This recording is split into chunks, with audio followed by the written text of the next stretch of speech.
Subcommittee on Highways and Transit will come to order. I ask unanimous consent that the chairman be authorized to declare a recess at any time during today's hearing without objection, so ordered. I also ask unanimous consent that members not on the subcommittee be permitted to sit on the subcommittee at today's hearing and ask questions. Without objection, so ordered. As a reminder, if members wish to insert a document into the record, please also email it to documentsti@mail.house.gov. I now recognize myself for the purposes of an opening statement for 5 minutes. Today's hearing focuses on the importance of long-term certainty and stability for the Highway Trust Fund. This timely discussion is part of a series of subcommittee hearings as we work to develop and enact an on-time, multi-year surface bill. Congress created the Highway Trust Fund in 1956 to provide a dedicated federal revenue source based on a user-pays model for the construction of the interstate highway system. Congress began with a 3 cents per gallon excise tax on gasoline allocated to the trust fund. Currently, the Highway Trust Fund is funded by excise taxes on gas and diesel fuels, as well as taxes on truck tires, truck and trailer sales, and heavy vehicle users, with the most recent adjustment to the tax on gas and diesel fuels in 1993. Since 2001, spending from the Highway Trust Fund has exceeded its revenues. During the most recent fiscal year, the Highway Trust Fund collected nearly $50 billion in revenues and interest, but spent $70.6 billion, a deficit of more than $20 billion, which is a pretty significant gap. To ensure the trust fund's continued solvency, Congress has transferred a total of $275 billion from the Treasury's General Fund to the Highway Trust Fund since 2008. Without a serious solution, our state, local, and private sector partners risk losing a reliable funding source critical to project delivery and our national economy. While general fund bailouts have offered short-term relief at the expense of the individual American taxpayer, they do not address the long-term challenges that plague the Highway Trust Fund. The last several surface transportation authorization bills have continued to authorize highway and mass transit authorizations beyond what the Highway Trust Fund can reasonably support. The current Surface Transportation Law, or the Infrastructure Investment and Jobs Act, increased Highway Trust Fund spending by more than 36%, but made no reforms to revenue streams, resulting in a $118 billion general fund transfer to cover that gap. Now, there are a number of different thoughts about how to address the fundamental structural challenges of the current funding mechanism to fund the Highway Trust Fund, and all have their pros and cons. Meanwhile, gasoline and diesel taxes, which have remained unchanged since 1993, have lost 73% of their purchasing power. If Congress had chosen to index the gas and diesel taxes to inflation back in 1993, an additional $480 billion in federal revenues would have been raised, most of which would have been deposited into the Highway Trust Fund. Obviously, gas tax revenue will continue to decline as cars become more fuel efficient. Electric vehicles require no fuel and therefore obviously are not paying into the Highway Trust Fund. CBO estimates gas tax revenues, the majority of the trust fund receipts, will decline by nearly 40% over the next decade. Fortunately, this committee is intent on addressing this shortfall in a fair and equitable manner. Through reconciliation, this committee will propose a $200 annual registration fee on electric vehicles at the federal level, which will raise tens of billions of dollars in additional revenue for the Highway Trust Fund over the next decade to better ensure that all users of our roads are paying to maintain those roads. While a step in the right direction and the first real attempt by Congress to address the trust fund solvency problems in more than 30 years, this fee alone, of course, will certainly not solve the estimated $142 billion shortfall. Given that backdrop, we look forward to hearing from our witnesses on potential solutions and new innovative methods we might employ to fund our surface transportation programs. And so, therefore, I thank each of you for being here today. I now recognize our ranking member for 5 minutes for an opening statement. Ms. Norton.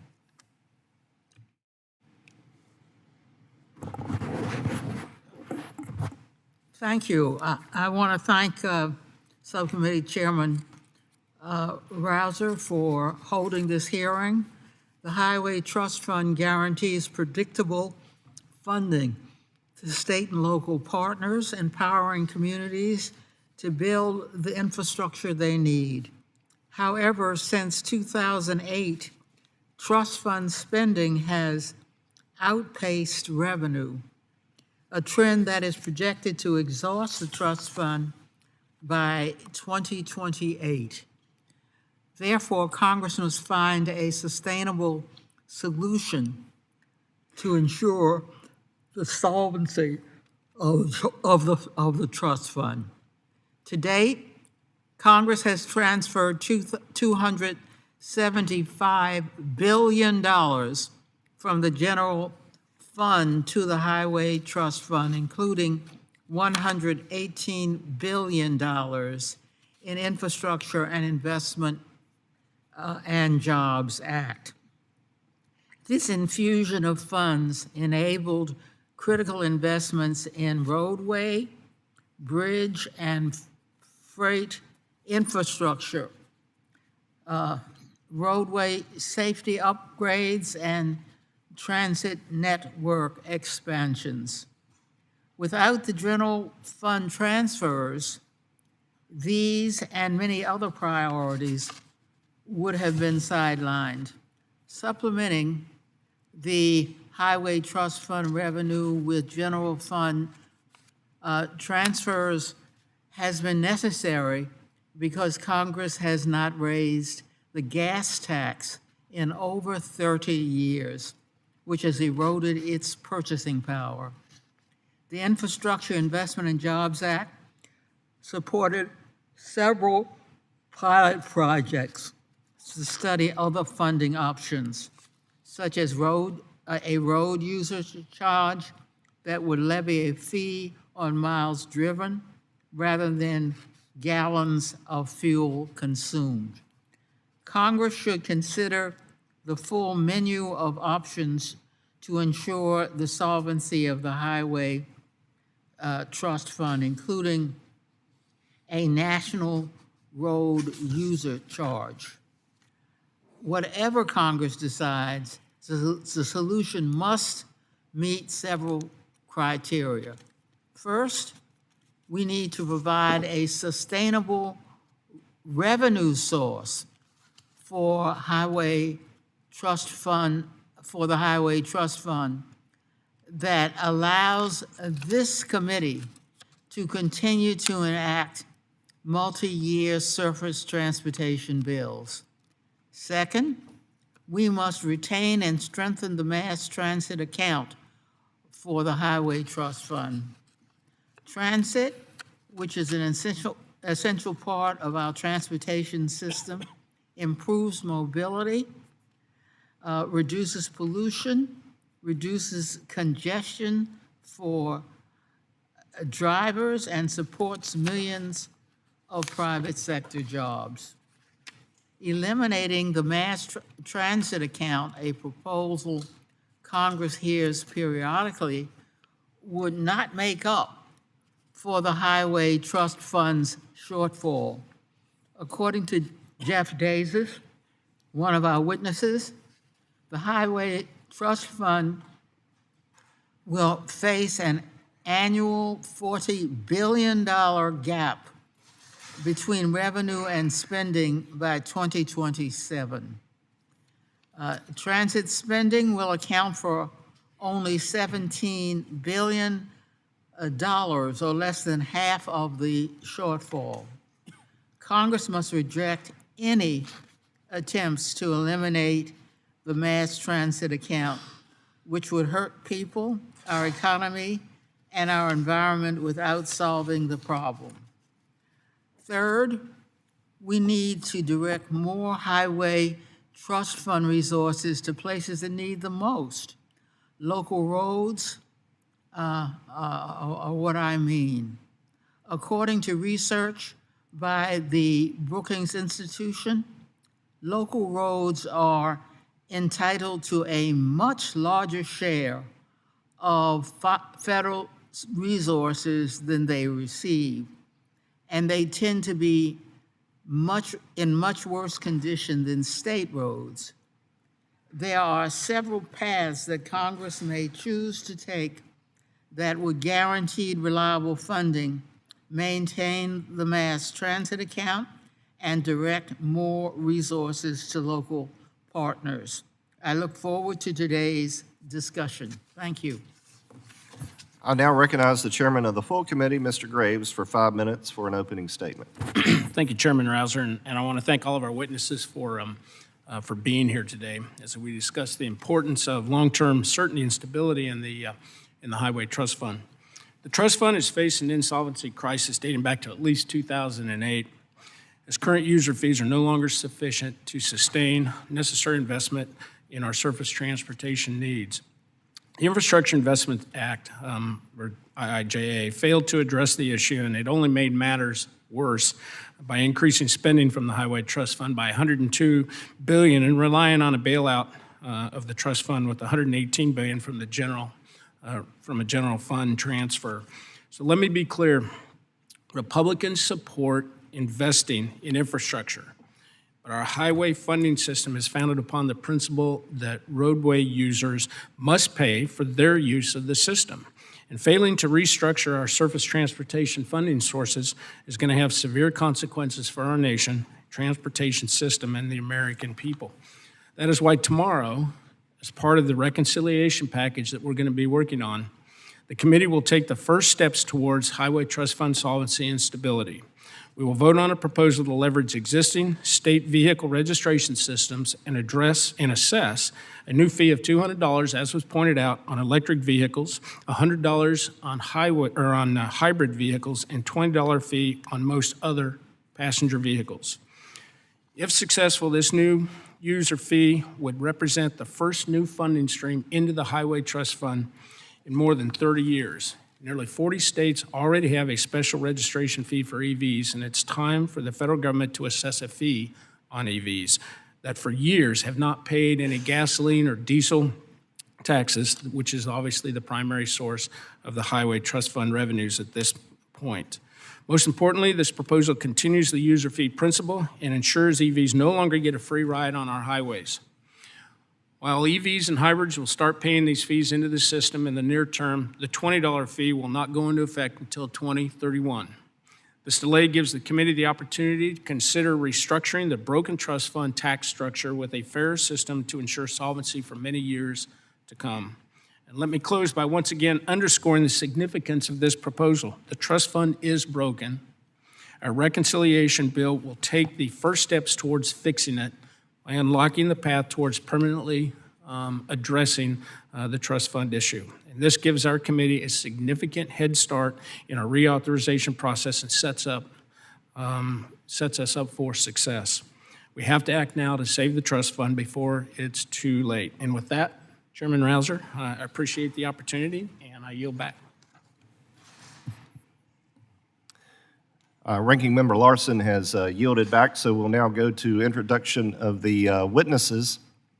Mr. Kennedy, I understand that you have a witness that you'd like to introduce. That's correct, Mr. Chairman. You're recognized. Thank you very much, Chairman Rouser and Graves, and to the Ranking Member, Madam Norton. I am grateful to introduce Mr. Carlos Braceras, somebody who I've known for 10 years. And as a state legislator, he's an outstanding resource, and on the federal level, we're going to have a great experience being able to have him here. He brings a wealth of leadership and expertise to today's discussion. He has dedicated 38 years of his service, even though he looks like he's 20 years old. He's been actually working for Utah State Department of Transportation for 38 years, where he served as executive director since 2013. He's been a national leader in transportation innovation and currently chairs the AASHTO Agency Administration Managing Committee, and has also been recently appointed to be the chair of the Federal System Funding Alternative Advisory Board. I had the privilege of working with Mr. Braceras in the state legislature to pass legislation that launched Utah's statewide road usage charge program. Thanks to his leadership, Utah now has one of the first and largest RUC programs in the country for alternative fuel vehicles. Mr. Braceras has consistently demonstrated innovative leadership, helping Utah become a national model for transportation planning and project delivery. I look forward to engaging with him and our other distinguished witnesses during today's hearing, and thank you, Mr. Chair. With that, I yield back.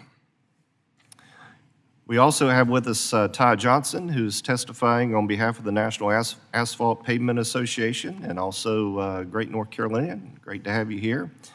Jeff Davis, representing the Eno Center for Transportation. Brian Burkhard, representing Jacobs.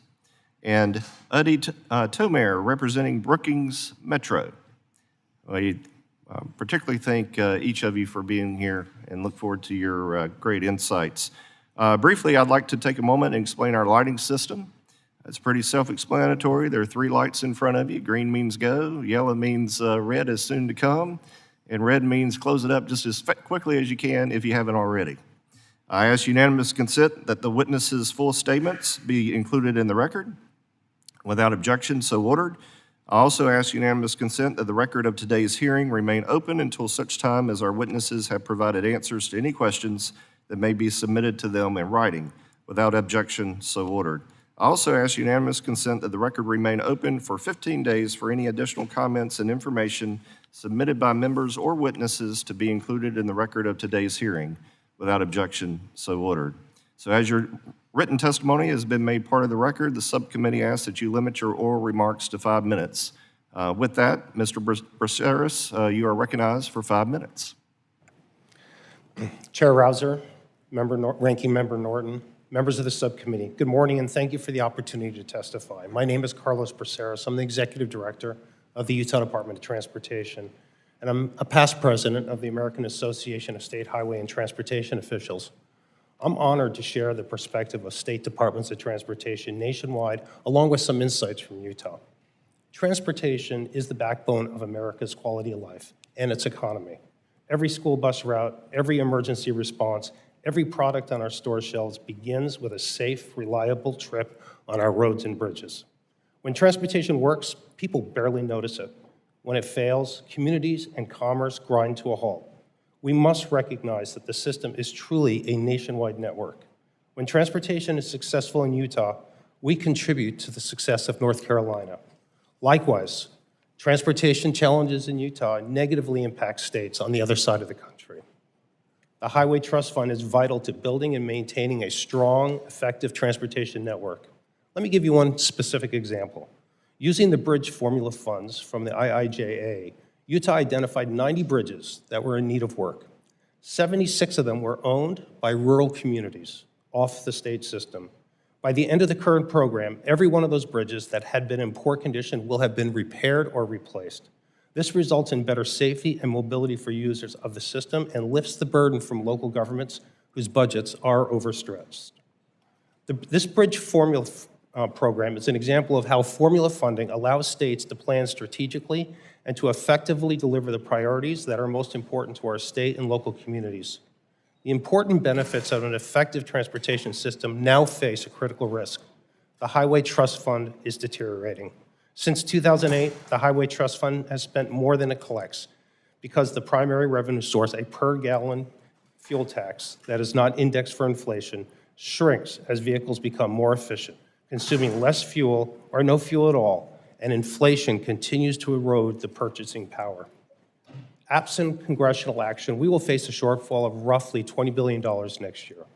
States will be forced to delay projects, contractors will pull back, and costs will rise, undermining the very efficiency that taxpayers expect. To avoid that outcome, we need a long-term reauthorization that does 2 things. First, it must extend the current IIJA investment levels and at least keep pace with inflation, so state DOTs can plan and deliver projects with confidence. Second, it must modernize how we pay for the system, because a 21st century network cannot run on a 20th century revenue model. The principles that have served this country for nearly 100 years is a user pay approach. Simply put, those who use the transportation system help pay for it. In Utah, we put that philosophy into practice with the nation's first statewide operational road usage charge program. We have learned valuable lessons for how to address concerns about fairness, privacy, freedom of choice, and cost to administer.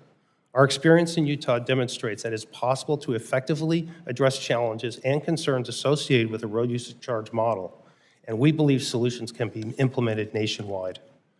We recognize that a mileage-based user fee is not a silver bullet, but Utah's experience shows that it can be part of a diversified toolbox that also includes inflation index fuel tax, while the fleet continues to rely on gasoline and diesel, targeted fees, and yes, general fund contributions. Members of the subcommittee, transportation is essential for our extraordinary economy and quality of life in America.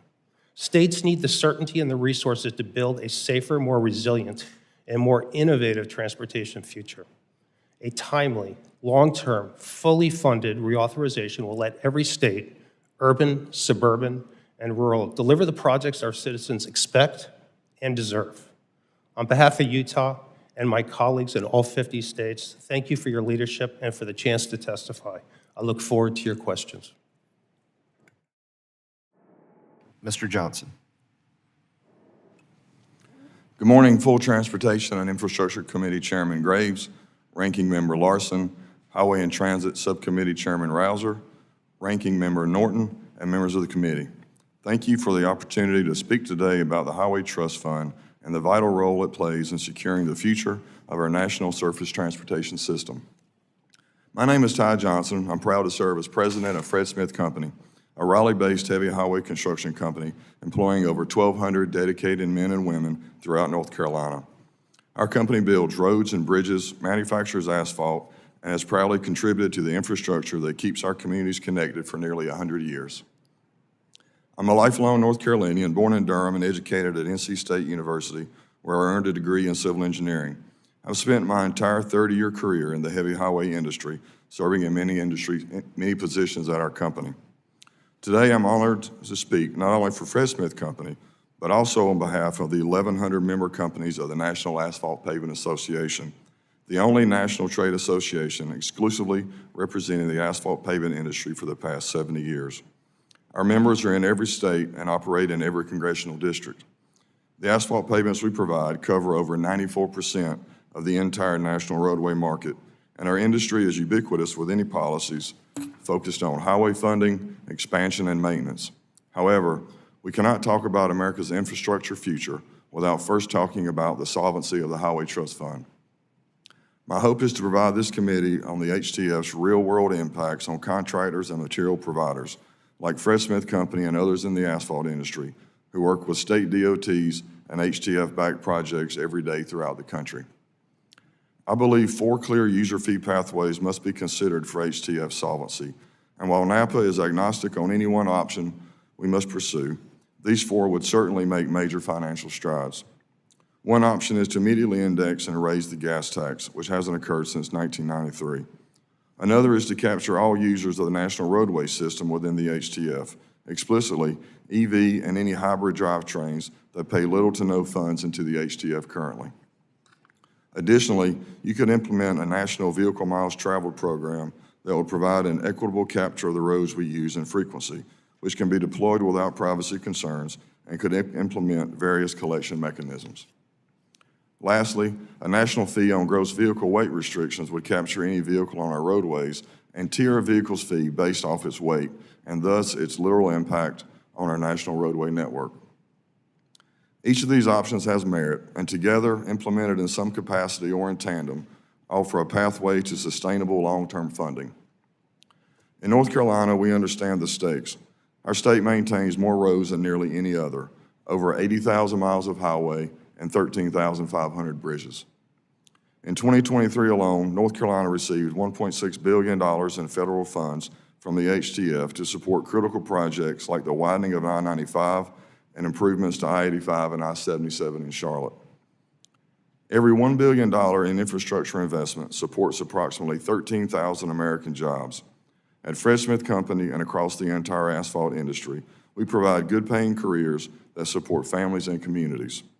But without reliable HTF funding, that workforce we proudly employ and the projects they deliver are at risk. But we're doing what we can to help. The asphalt industry is stretching every federal dollar, given asphalt is America's most recycled material. Every year, over 90 million tons of reclaimed asphalt pavement are reused, saving state DOTs more than $3 billion annually.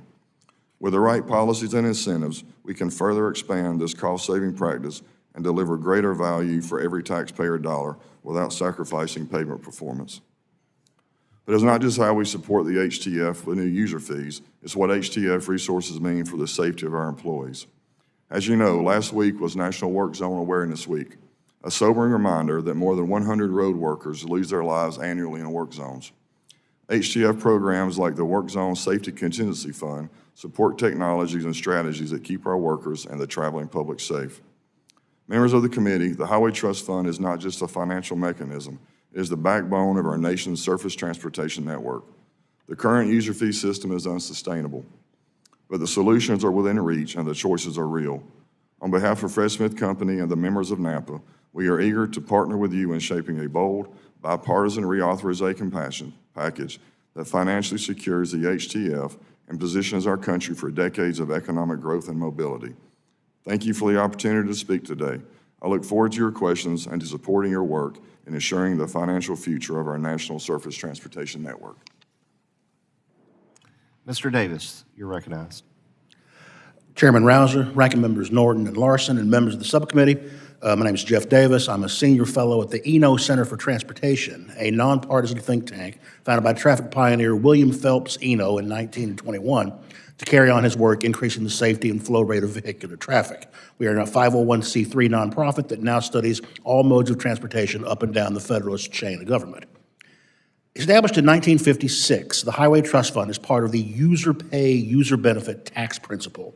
Simply put, the federal budget is kept in two separate books. All spending accounts are kept in one book. All receipt accounts are kept in a separate book. The sum totals of the two books get compared to determine the federal deficit or surplus.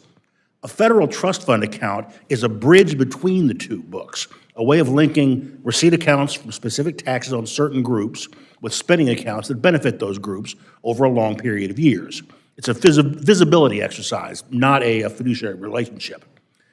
Simply put, the first 50 years of the Highway Trust Fund worked well. It raised $676 billion in taxes on highway users and spent the same amount, plus $7 billion in interest, building the interstate system and meeting other road, bridge, and transit needs.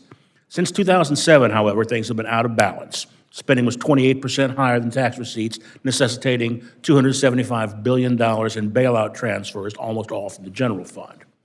This happened for three reasons: a slowdown in the rate at which total driving increased year to year, a slow increase in automotive fuel efficiency, and a political system that keeps increasing trust fund spending each year without regards to revenue levels.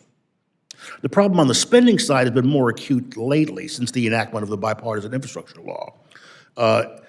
Trust fund tax receipts in 2024 were almost $1 billion less than 3 years prior, while trust fund spending increased by $17 billion over that same period. In the future, things get worse, as Chart 1 from my testimony will show.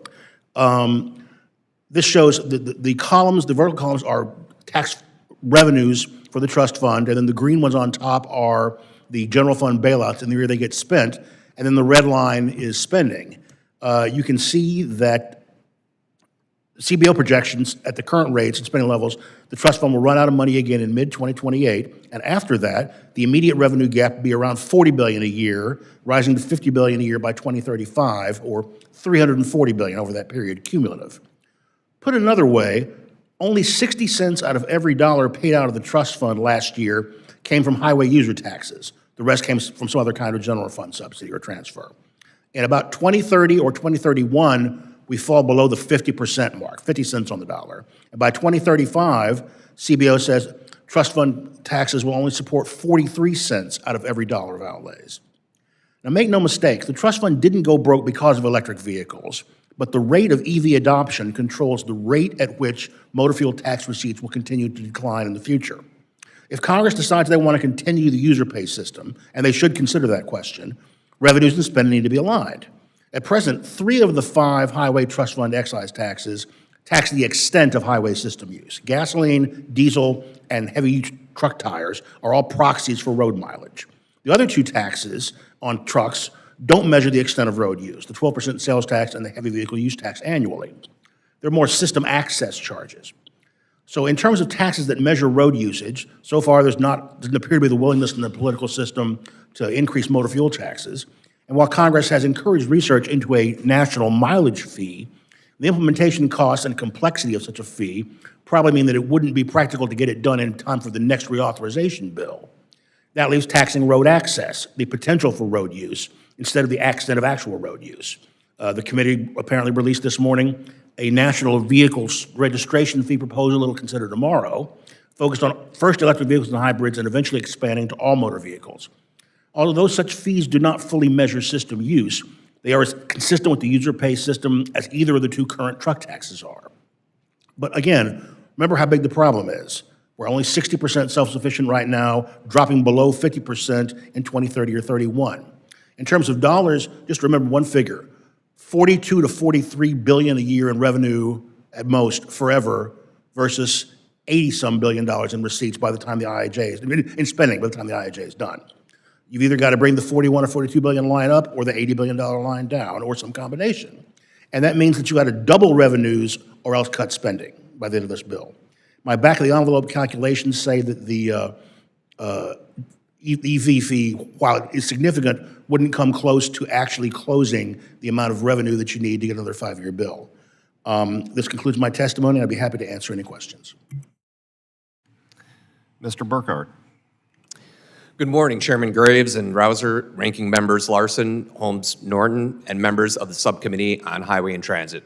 My name is Brian Burkhardt. I am Vice President and Global Principal for Advanced Mobility Systems at Jacobs. I appreciate this opportunity to testify today as you examine the need for a long-term solution for the Highway Trust Fund. We like to say at Jacobs that we're challenging today to reinvent tomorrow by solving the world's most critical problems, and helping communities solve their infrastructure challenges has never been more complex. As one of America's leading consulting and advisory firms, Jacobs delivers infrastructure projects that enhance mobility and efficiency across all modes of transportation, and much of this work is supported by the Highway Trust Fund. Nearly every project I've worked on in my career has been made possible by the Highway Trust Fund. These are projects that keep our transportation systems reliable, safe, and resilient.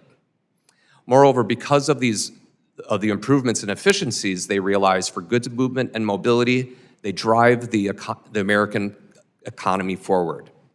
The Highway Trust Fund represents a founding principle that has formed the basis of the federal transportation policy for over half a century, the user pays, user benefits principle.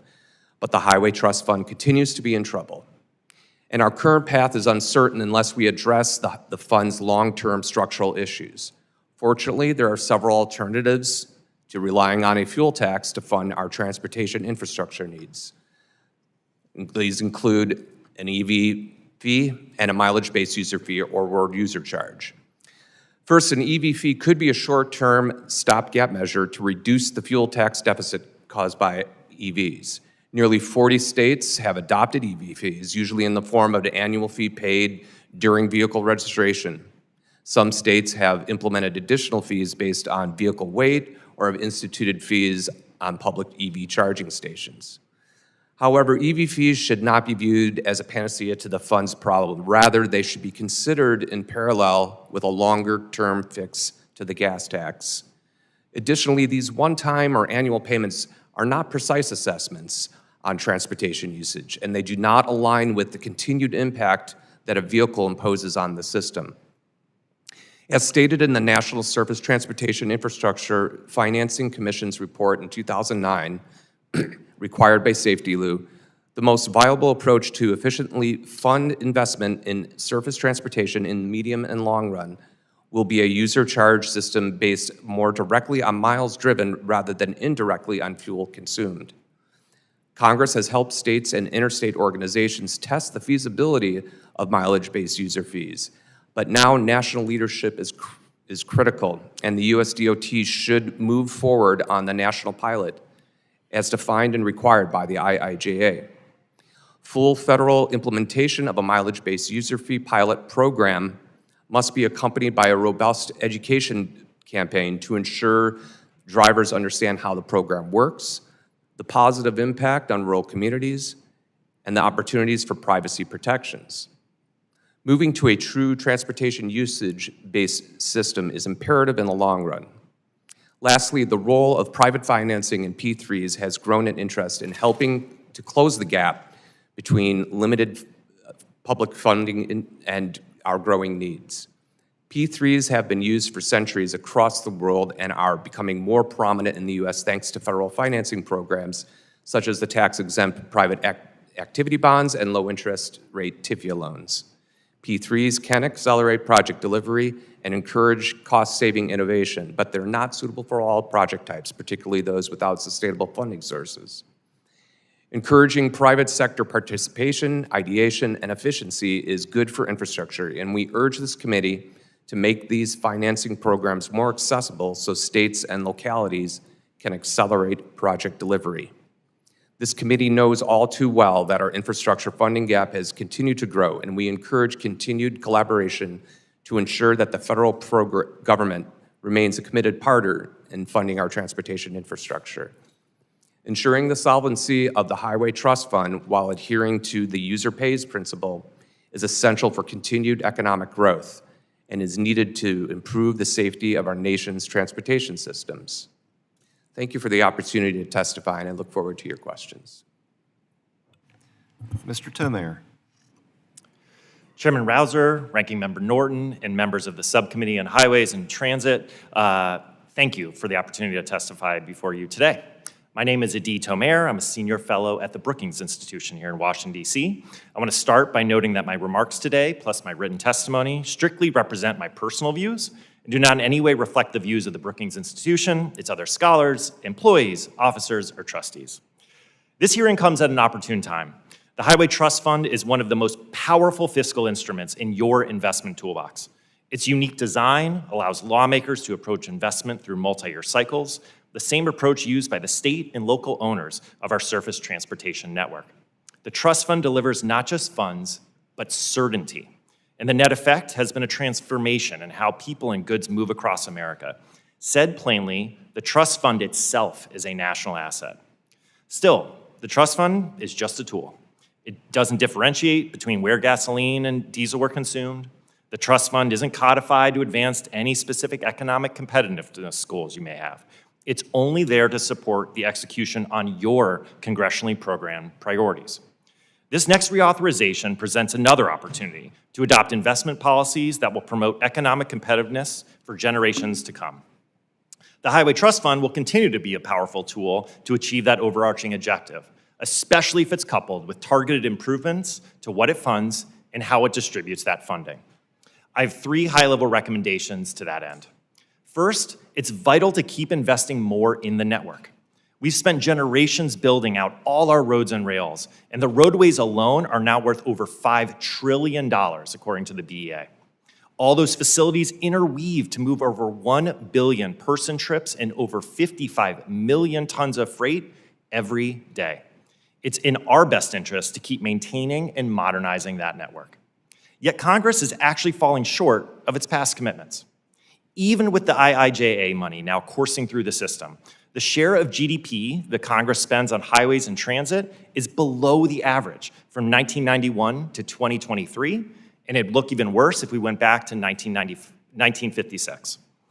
Not only is spending falling behind, but significant inflation within the construction industry means we've lost purchasing power too. This is a missed opportunity. Per CBO's own research, when federal grants increase, state and local governments actually spend more on surface transportation infrastructure too. Second, it's critical to rethink where and in what the federal government invests. Multiple sections in chapters 23 and 49 of the U.S. Code have enshrined national goals for the country's surface transportation network, including promoting system reliability, improving safety, supporting regional economic development, and reducing project delays. Multiple of those areas deserve extra attention, including our persistently bad safety record and how federal compliance impacts project delivery timelines. But I want to call particular focus today to our local roadway network. Per our recent research at Brookings, 49% of locally owned principal arterials, again, these are main roadways, are in poor condition, compared to 7% of mileage on similar state-owned roads. One of the likely causes is fiscal extraction. Even though locally owned roads carry 34% of all VMT in the country, a relative proxy for many of the trust fund's revenues, current rules apportion all of their gas tax receipts to states. This annual subsidy is hurting system reliability and limiting economic development, but more direct regional funding could address it. Finally, the Congress should use spending targets and programmatic reforms to inform your consideration of new revenues.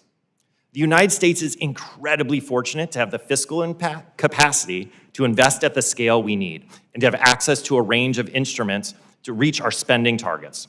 Just as importantly, the menu of policy responses is well established and thoroughly researched.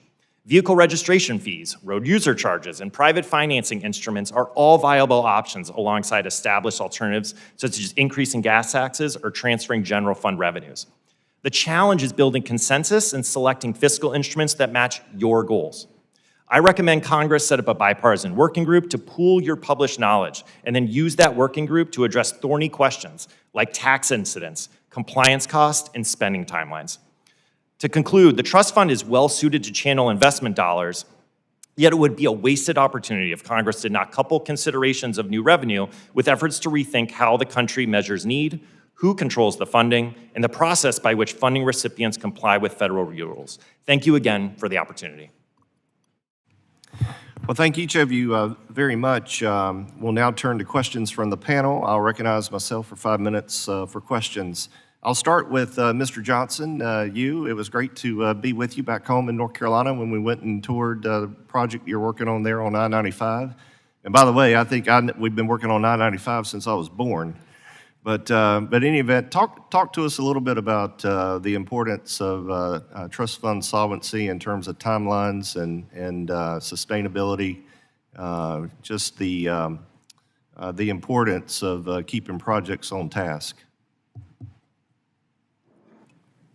Thank you, Congressman Rouser, for that question. Also for your time and coming to visit with us and tour our plant and see our paving operations on 95. It was a privilege to be able to do that.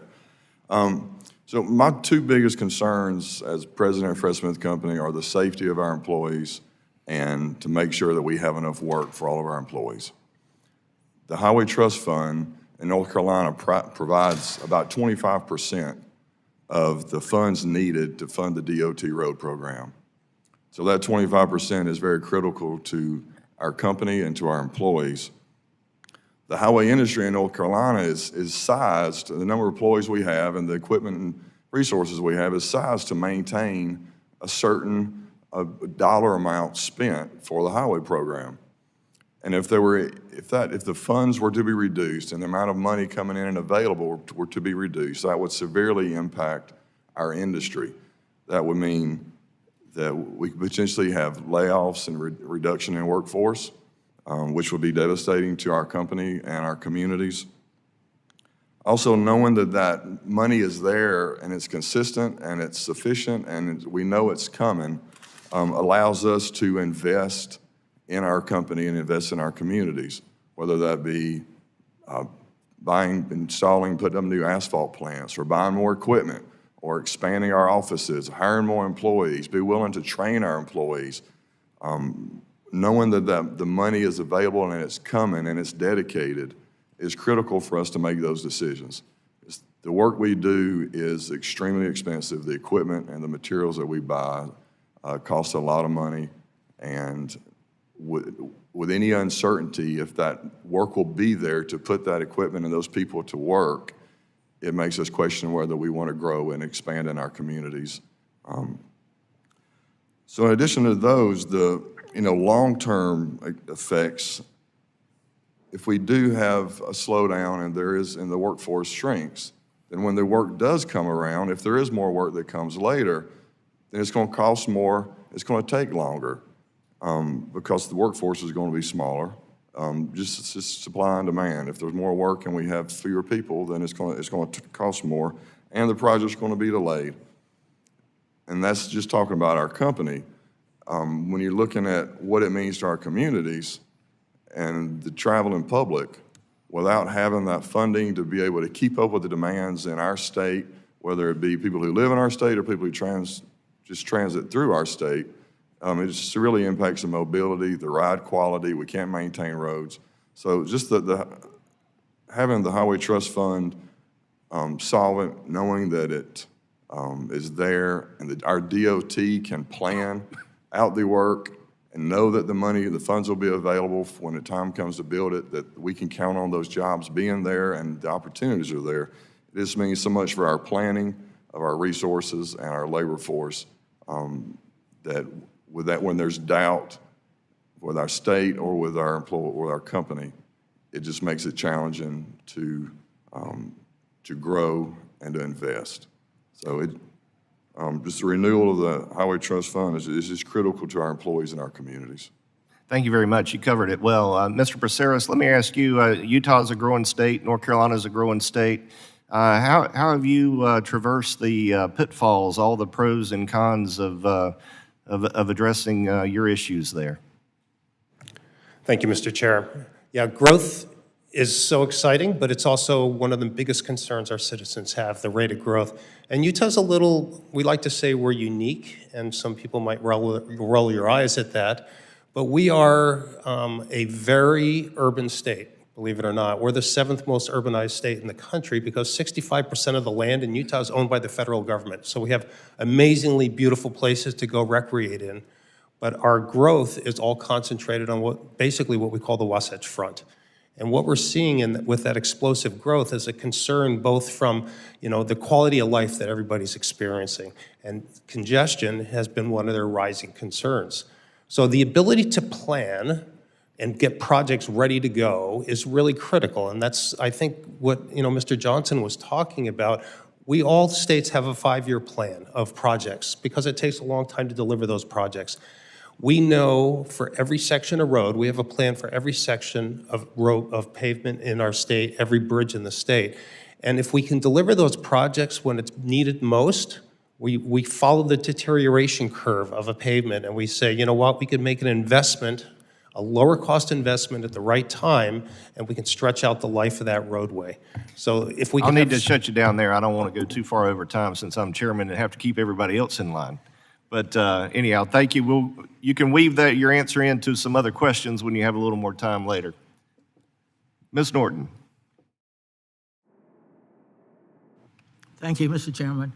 Mr. Braceras, under your leadership, the Utah Department of Transportation is working to increase ridership on the front runner commuter rail line. This transit project will help meet the demands of rapid population growth in Utah by providing an alternative to driving along a crucial corridor. To do so, the Front Runner project will need more than $1 billion in federal capital investment grant funding. Should Congress consider bringing the CIG program into the Highway Trust Fund to further the program's reliability across surface transportation bills? Thank you, Ranking Member Norton, for that question. Like we mentioned earlier, the state of Utah is growing really fast, and we feel like we have a three-legged stool to address our mobility needs. One is we're still continuing to add capacity to the roadways.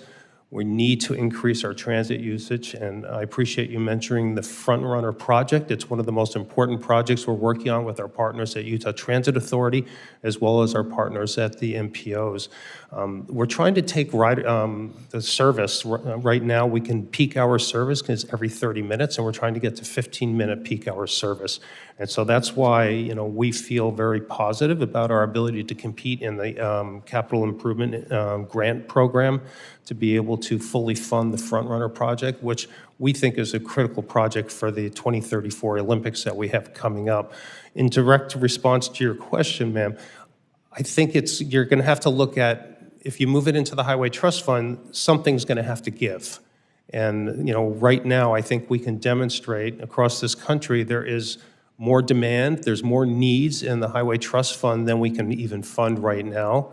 So we're comfortable competing with where the CIG program is currently today, and we think we're going to be able to deliver, well, we know we're going to deliver that project prior to 2030.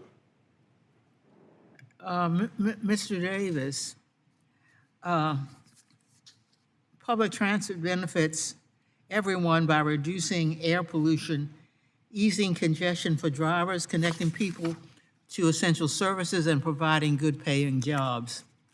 However, Congress routinely hears calls to save money by eliminating the mass transit account from the Highway Trust Fund. Why would this fail to solve the Highway Trust Fund's solvency problem? And how would it harm transit? Thank you, ma'am. Traditionally, there was a traditional rural bias in the highway program from day one back in 1916. Urban highways used to be illegal under federal law until 1944. They couldn't use federal money. And the rural bias of the program still exists to some extent because you got to have roads through a long stretch of nowhere to connect big cities A to big city B.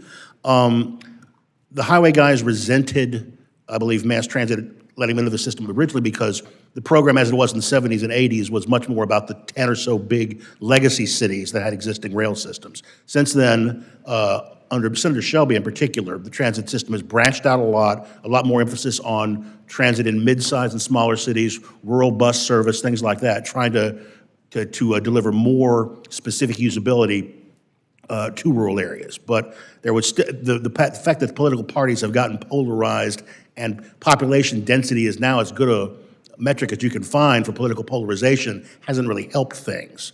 But regardless of why people may have been opposed to mass transit out of the trust fund in the first place, the fact is that outlays have grown so great now that it wouldn't fix things. On page 9 of my testimony, I did a hypothetical where that if you threw mass transit and motor carrier safety and highway safety out of the trust fund and then went through just highways and got rid of all the congestion relief, Green New Deal stuff, alternatives, any bike paths, anything, you're still $9.5 billion short in 2026 of having the Federal Highway Administration by itself sufficient on the entire existing system of taxes. So the days of when throwing the non-traditional, non-core highway programs out would have balanced things have long since passed us by.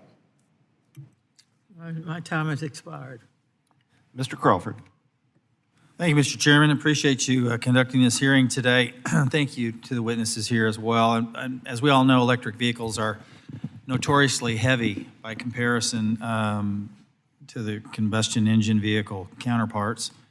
We've seen over the last several years, production of EVs is continually rising, resulting in more on the road. So more on the road means more wear and tear on our infrastructure. And I'm all for vehicle choice. And I wouldn't tell someone what car they can or can't purchase, but I have some concerns about the fact that currently there's no model for EV owners to pay into the trust fund that actually pays for the wear and tear imparted on those roads. And I think we just can't sustain that level of fatigue. It's unfair to the rest of the drivers who continue to pay into that system. So I wondered if you could speak on how having EV owners pay their share into the Highway Trust Fund can address that discrepancy. Mr. Braceras, we can start with you if you want to weigh in. Yes, so going back to 2003, 2004, the Utah legislature was asking this same question. And that's when the legislature made a decision that we wanted to proceed forward with finding a way to implement a road usage charge. And it was about the principle of fairness. And so we've been doing pilots over the years. In 2020, we did launch our road usage charge program, and the way this was done was the legislature imposed a $140 a year fee, registration fee we'll call it, on electric vehicles, and if they chose to participate in the road usage charge program, so choice, then they could waive that fee and they would be charged on the actual miles that they drove. The marketing slogan we used at the time, because we were worried if people would participate, was if you drive less, you pay less. And we capped it at the $140, that maximum fee. I got to tell you, that's a real bargain, $140 on the front end versus what they would pay, what gas burners are paying, diesel burners are paying. That seems like everybody be jumping out there and saying, yeah, sign me up. Yeah, it was, if I may, Mr. Chairman, it's about, we figure about $100 less than what a gasoline operator would pay for that same usage. Wow. I don't know how you arrived at that number necessarily, but it seems like a heck of a bargain for EV users to be able to pay at that low rate on the front end. But that's something that we can discuss. I guess another concern that I have is, Mr. Braceras, you stated in your testimony the privacy component to implementing a user pay system and how important it is for ensuring privacy safeguards. We all talk about that privacy, but guess what? We're all carrying these around. These are the transponders that mark everybody in the room at any given time. And so we're having the conversation about, well, I want to safeguard my privacy. And yet we're walking around having that conversation while we've got one of these or two in our pockets at any given time. So how do we balance that? I fully get, I serve on the Intel committee, I get the risks associated with that, sharing data of various entities. How do we bridge that gap, number one? Number two, if we're talking about vehicle miles traveled, how do we do it in a way that is conscious of the fact that it could create a cash flow problem? Because right now, we pay as we go. User pays, yes, but the current model, we pay as we go, so we don't really feel it. But if we're paying that vehicle miles traveled after the fact as we go into register our vehicles, now we're talking about for working folks, you're going from maybe $65 in some states to register your vehicle to maybe $1,600 because now you're paying for the miles in arrears. How are we going to address that? Well, one of the things that we're doing if you opt into our road usage charge program, we can do it by monthly payments. And to touch on privacy real quick, there is a different standard between the way the public looks at privacy with a private company, my phone company, versus the way people think of government. You would think we would trust our government more, but that's not the case. So we think it's really important to always lead with privacy, talk about your principles, and talk about how you're going to protect it, how important that is. Thank you. I appreciate that. I've got a lot of other topics I would like to address, but I've only got 30 seconds, so I'm going to give you that 30 seconds back, Chairman. I thank the gentleman. Mr. Johnson, you're recognized. Thank you, Mr. Chairman, and also Ranking Member Norton for convening this hearing, and thank you to the witnesses for your testimony. Every day, Americans are stuck in traffic, stranded by failing transit, and forced to risk their safety on crumbling roads and bridges. When local roads are ignored, it's not the powerful who feel it first, it's the working class, the people who can't afford a second car or a detour, who feel it first. We were promised an administration that would put people first, and instead the American people received cuts to funding, chaos, and complete disregard for the rule of law. That neglect continues to leave bridges collapsing, buses breaking down, and opportunities out of reach, but it didn't just start 100 days ago. The Grover Norquist No New Tax Pledge, or called the Taxpayer Protection Pledge, has been in force since 1986. And since 1990, the overwhelming majority of Republicans in Congress, most of whom have signed on to that Taxpayer Protection Pledge, have refused to vote for a tax increase. So in 1993, when the Highway Trust Fund increased to 18 cents a gallon for the gas tax, most Republicans voted against it, and they have continued to vote against it each and every time there's been an opportunity to increase it. And so that 18 cents per gallon was not indexed to inflation, and so the money is being eaten up, and that's what's causing our roads and bridges to crumble. And so now we have a proposal to produce some revenue into the Highway Trust Fund by charging EV owners a $200 a month assessment, which I'm not disagreeing with that. I think the EV owners should pay into the system.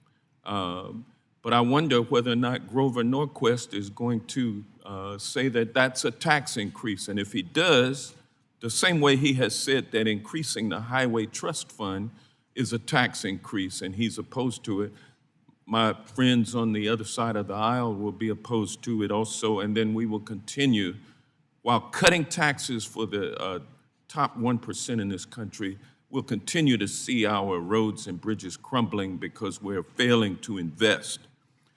We know what smart investment looks like. It means giving communities the certainty to plan not just for the next election, but for the next generation. It means ensuring local governments aren't left to fight for scraps, and that cleaner, smarter transportation is part of the solution, not an afterthought. The future of our transportation system and the strength of our economy depend on it. Mr. Tomer, the Department of Transportation recently sent a letter to grant recipients warning that it could pull federal funding from cities and states that don't align with its interpretation of immigration enforcement or anti-discrimination laws. In practice, that means that if a community limits cooperation with ICE, or if DOD deems a local policy, DEI, diversity, equity, and inclusion, discriminatory, it could lose access to critical infrastructure funding for roads, bridges, and transit systems. This raises serious concerns. Mr. Tomer, how effective is it to tie transportation funding to these kinds of legal and political debates?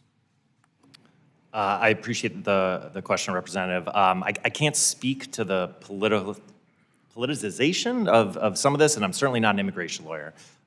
What I can speak to in an apolitical way is that delivering on projects, and as I mentioned in my opening statement, the certainty that the Highway Trust Fund promotes is good for economic development for communities of all kinds. Yeah, but my question has to do with these extraneous requirements having nothing to do with transportation, impinging and preventing transportation projects from being funded. It's wrong, isn't it? I can't speak to what the Let me ask Mr. Burkhart, what do you have to say about it, sir? Excuse me for interrupting, Mr. Tomer. I'm running out of time. Real quick, Mr. Burkhart. Microphone. You know, transportation programs are funded by the Highway Trust Fund and are bipartisan programs, and Congress's continued support for them showcases how invaluable they are improving our transportation. Okay, so everybody's afraid to cross Donald Trump. I get it. But thank you all for your appearance today, and I yield back. Mr. Webster. Thank you, Mr. Chairman, for having this meeting, and certainly a timely subject, probably the most important one we're addressing. So, Mr. Johnson, you talked about some of the proposals that are out there. How would you approach the various funding proposals that we've had before us regarding the Highway Trust Fund solvency? Could you repeat the question again? Well, I'll try to. I might have forgot what it was. So we have a lot of proposals out there regarding the funding of the transportation and the future of it. So how would you approach the solvency of the transportation fund? How would you do that? Well, thank you for that question. The asphalt industry supports anything that allows the HTF to retain its financial stability. We're agnostic to what particular method it is. The four that I laid out earlier that we've mentioned are raising the gas tax, fees for EV fees, vehicle miles traveled, or the tiered weight fees. Any four of those we would be acceptable with. So you're not wed to any particular proposal then, right? No, sir. Anything that adds funds to so that we can perform more of the work that we do for our communities we're for it. Right. So, Mr. Burkhart, how would you kind of approach if we had an infrastructure bank, which we don't have, but if we did, a federal infrastructure bank, it leverages only private money, no tax dollars in it. Could you see that enhancing the funding of of the infrastructure of this country?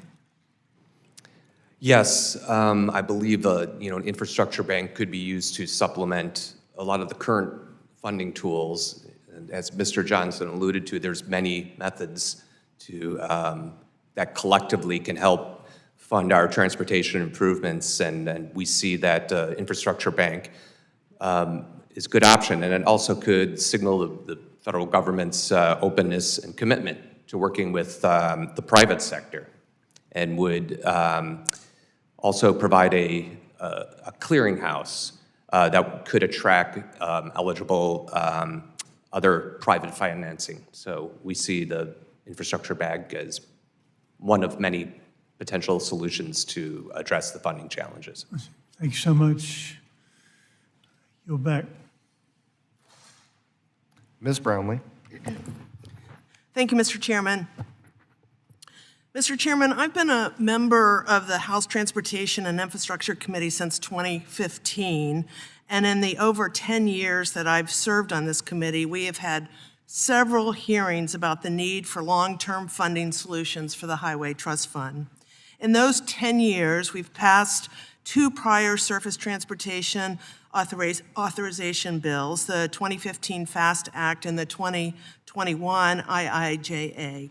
And in both of these bills, we were forced to rely on general revenue transfers to shore up the Highway Trust Fund. But it's not just the last 2 surface transportation reauthorizations that relied on this mechanism.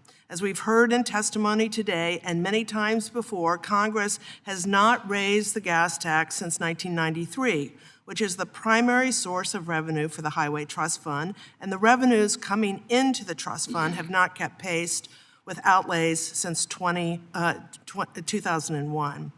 But here we are again, having the same conversation about the problem while the House Ways and Means Committee, which has jurisdiction over the revenues, has been unable to come up with a solution. So I really wish we were having a joint hearing with Ways and Means. It might be more productive.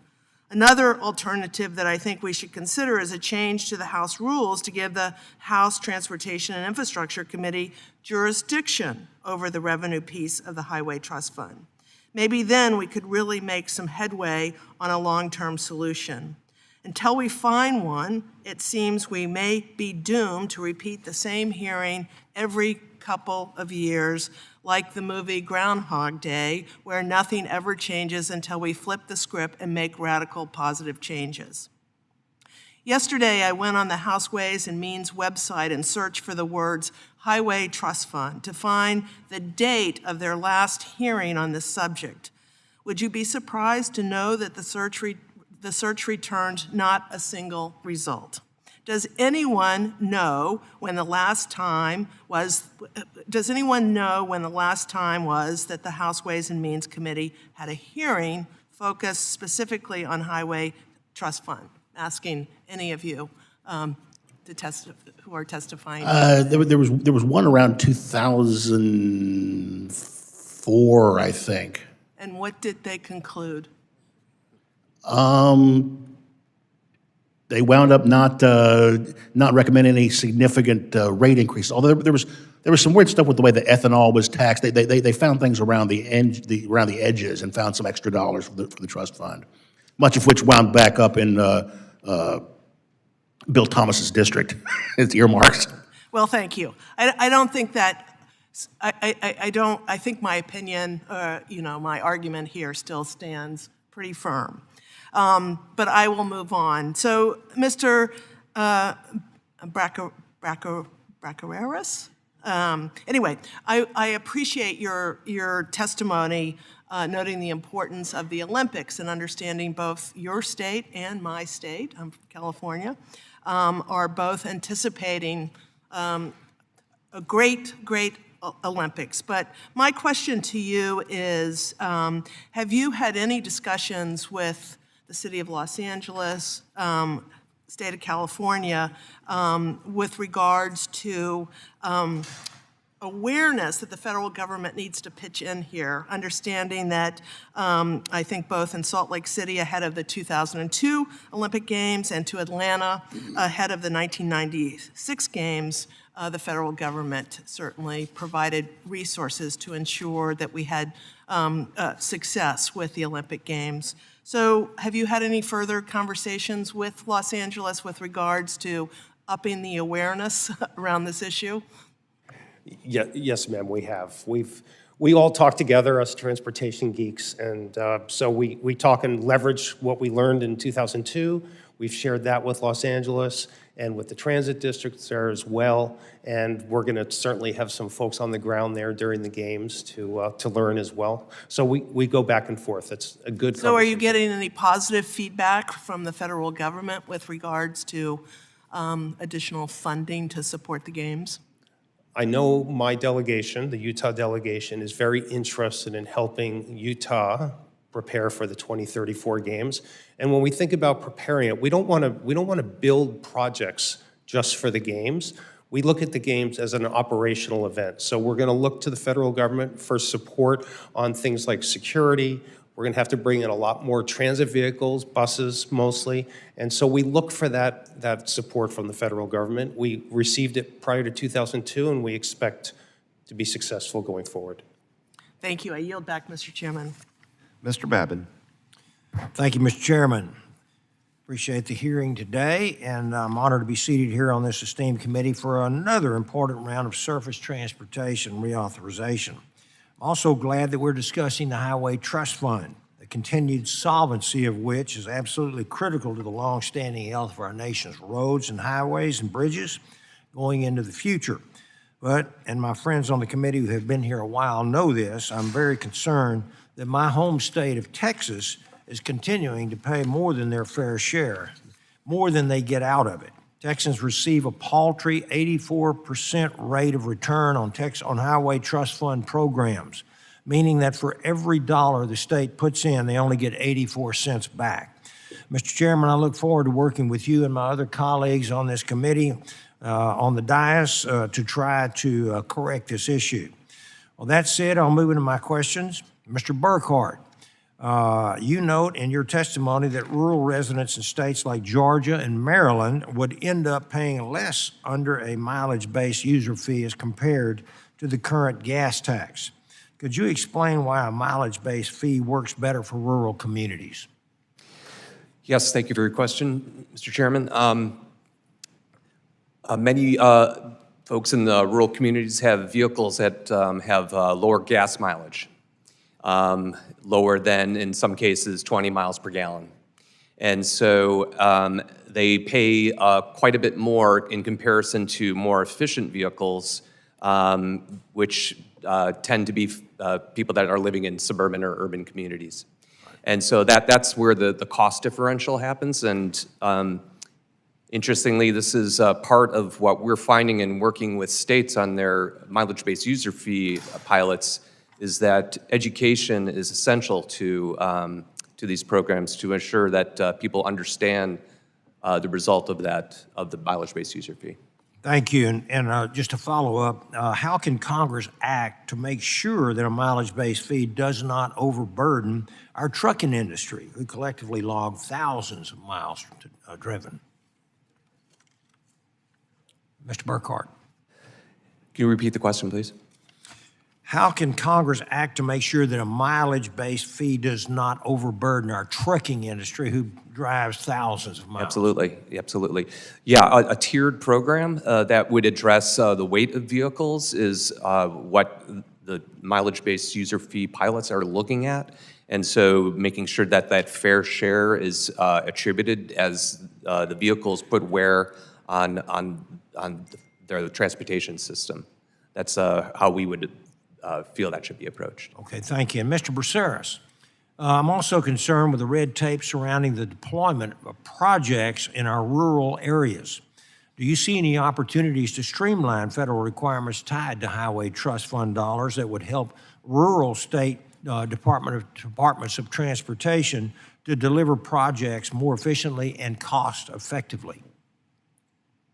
Thank you for the question. Yes, sir. Absolutely. There's always opportunities to improve and streamline the way we deliver our projects. We work closely with our local governments, and we actually provide the technical expertise to help our governments deliver those projects.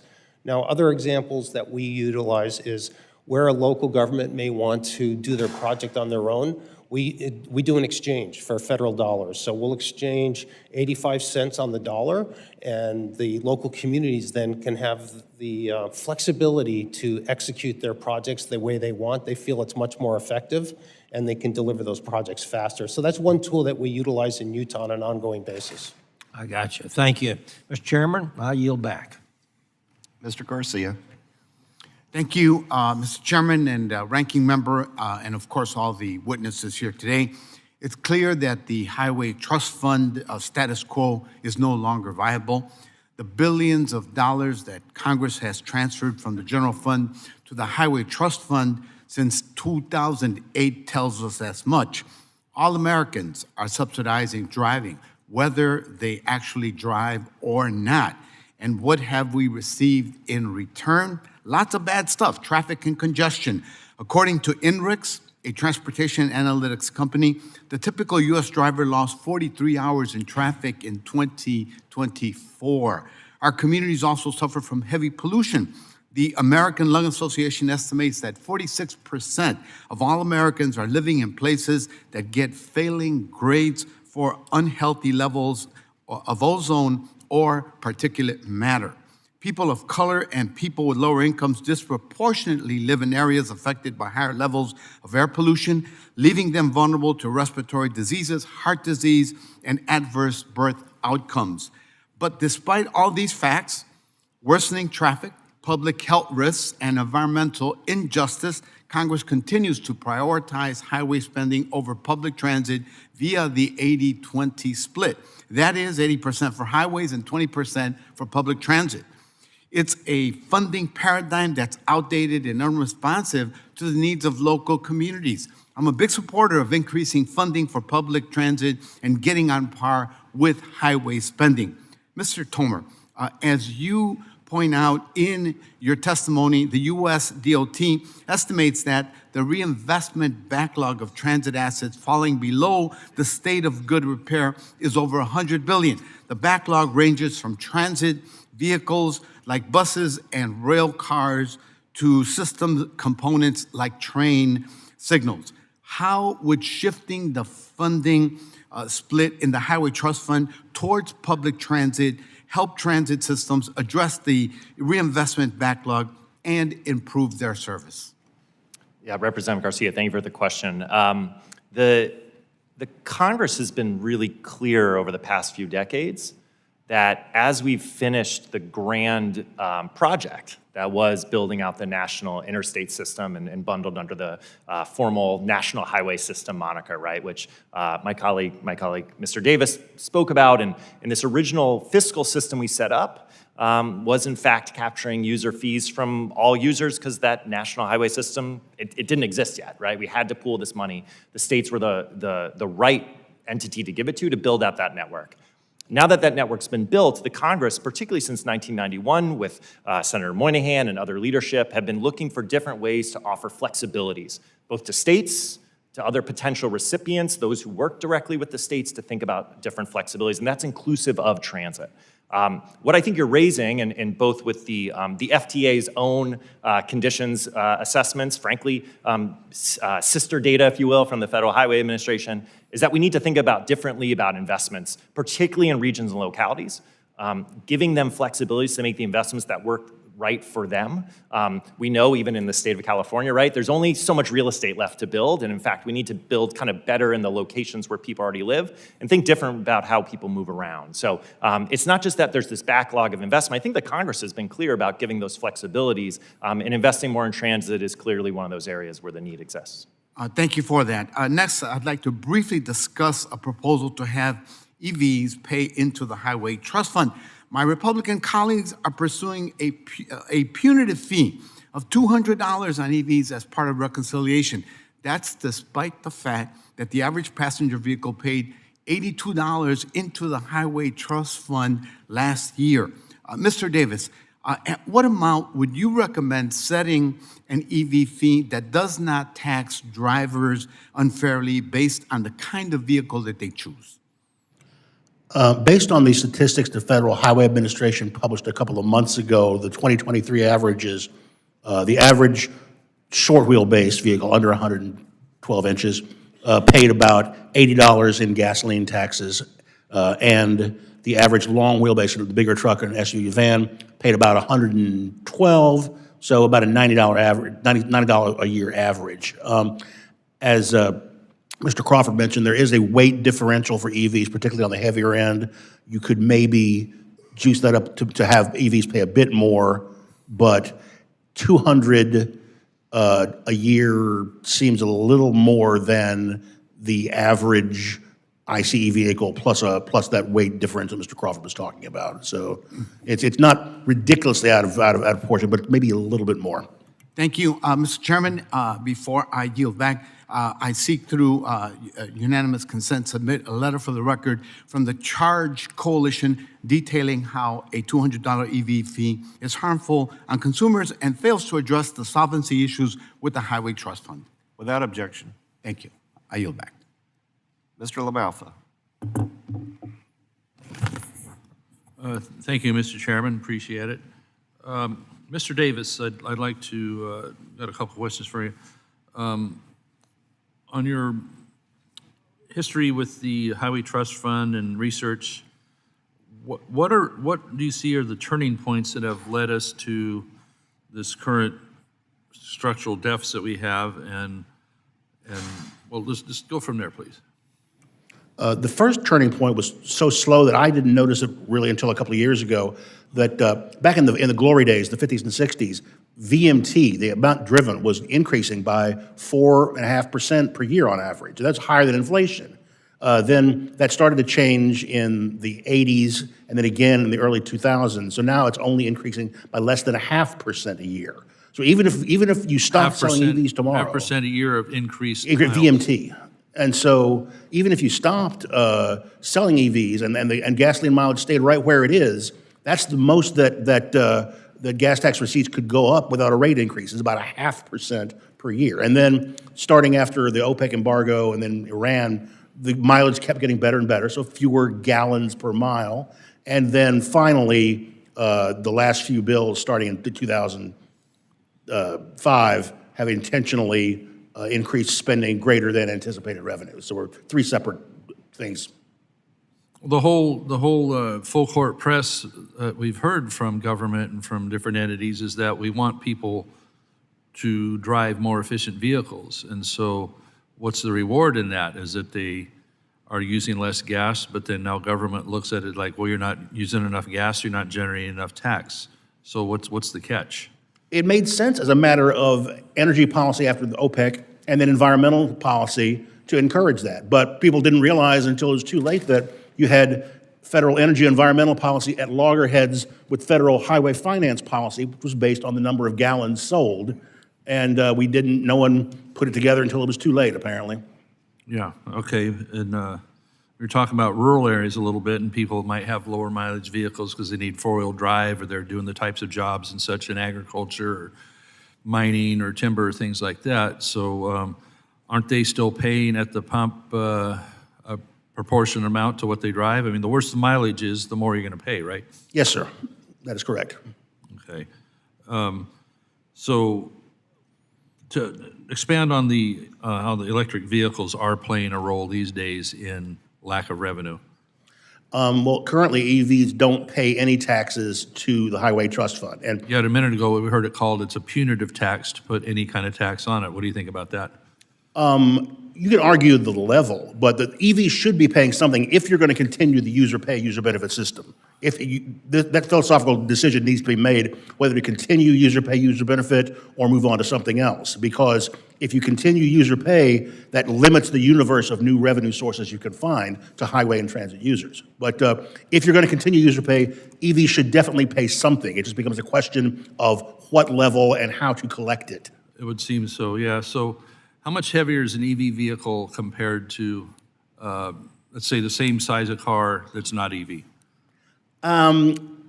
It depends. It's really bad on the truck and SUV side. The Ford F-150 Lightnings and those Hummers are several thousand pounds heavier than their equivalents. But on the smaller car end, it's not so much. I remember at one point, the Chevy Volt or Bolt, whichever it was, had within 50 pounds same weight and wheelbase as the Corvette. And if you drive a Corvette the way God meant you to drive a Corvette, you're using a lot of gallons of gas, but the Bolt could follow that behind there at the same speed and pay nothing. So that was my old example of why you should pay something. God bless America on that, right? What do you see? Well, there's going to be a lot of talk about this vehicle mileage tax, and I'm greatly concerned about the methods that'll be collected. What do you see, Mr. Davis, is going to be the actual collection and tracking method that's most likely to be used? I am continue to worry about the administrative costs, because right now the gas tax is so easy to collect because it's collected at the refinery or tank farm. Yep. 1,300 points of collection versus 285 million registered auto vehicles. The IRS still hasn't considered how much they're going to have to invest in manpower and technology to implement such a tax, and it would not be quick to implement. Exactly. That's my concern, is that you're going to create a whole new bureaucracy to chase people around on their mileage they put on each one of their vehicles, versus when you pay at the gas pump, the system is already there to do it. So why do we want to do that? And then I wonder how intrusive it is to be tracking people's mileage. Are we going to end up with those, little bing bong things that you drive through the toll gates? Are we going to have GPS on there tracking people, where they go and what they do? What do you see on that? The time is up, but you can do it that way, or you can just do an odometer measure once a year that's not intrusive at all. So there are a variety of ways to implement a fee. Yeah, all right. Certainly not invading people's privacy on that. So thank you, Mr. Chairman. I yield back. Ms. Sykes. Thank you, Mr. Chairman and Ranking Member, for holding this meeting. Obviously, this is a lively topic. I'm glad to be a part of it. So I'm just going to kind of jump right into it, because we've been talking about the solvency or lack thereof of the Highway Trust Fund, and we've seen that the expenditures have exceeded the revenue, which obviously is a problem, and this trend has continued over several decades. And for communities without state resources to make up for these lost funds, like many of the communities I serve, this would be devastating. Ohio has certainly received billions of dollars from the Highway Trust Fund, and we host millions of travelers that come through our state using our very robust highway system, and our ability and the fact that we're centrally located allows for us to welcome all of these visitors, but not without additional costs. So I've heard a couple of solutions here and over the months that we've been preparing for this conversation, including increasing the gas tax for short, adding a new tax to EVs and hybrids, and creating a mileage-based user fee.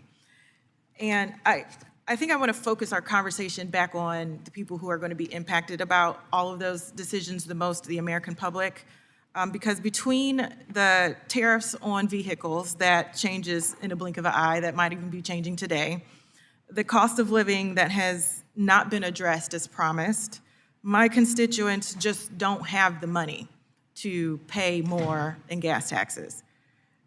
And the cost of owning a car seems like it's going to not be a reality for many individuals between the tariffs, the uncertainty, and increasing whatever costs might come about these discussions. So I just want to ask the panel, and I'll start to my left, how do you justify increasing this? What would you say to me as I go back to my community and say, these are the options on the table after you are currently struggling to pay your bills in order to pay for this Highway Trust Fund, in 30 words or less? I believe in you. You can all do this.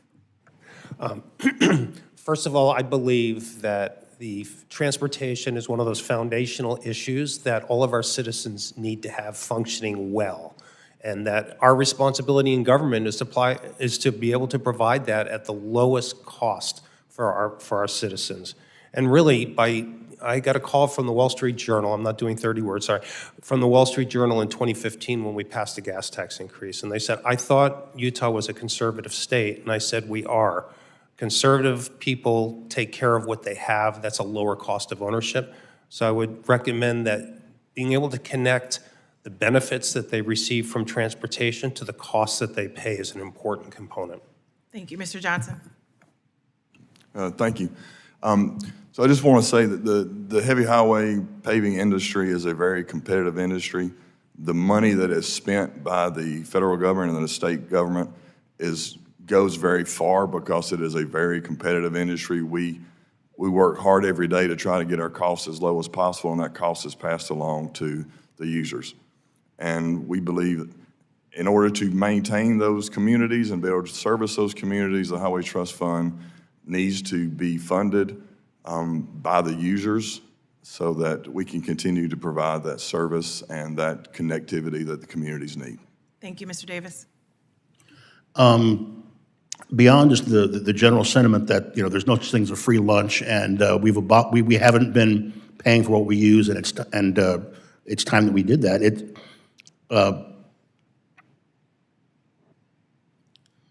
It's important to emphasize the extent to which the Highway Trust Fund supports both mass transit and roads in wherever your district is, and that it's the cooperative nature of the highway, the state and local program to get your constituents where they need to go. And if we let the federal side of it atrophy too far, it's going to local commuting and local connectivity to the national system will suffer.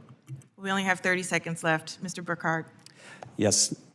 I would say that ultimately, goods movement, improved goods movement and mobility will make the local economy thrive. So telling your local business owners that investments in transportation will actually help them and will make their lives better. Mr. Tomer.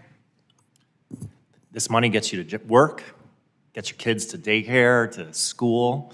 But what I'd make sure that they're asking back of you is how do we make sure we see these returns back in our community in the way we want to see it? Thank you so much, and I just hope as we continue this conversation, we don't forget about the fact that the cost of living is entirely too high in this country, and we're considering who is going to have to shoulder this burden as we make decisions moving forward. Thank you, Mr. Chair. I yield back. Mr. Barrett, you're recognized.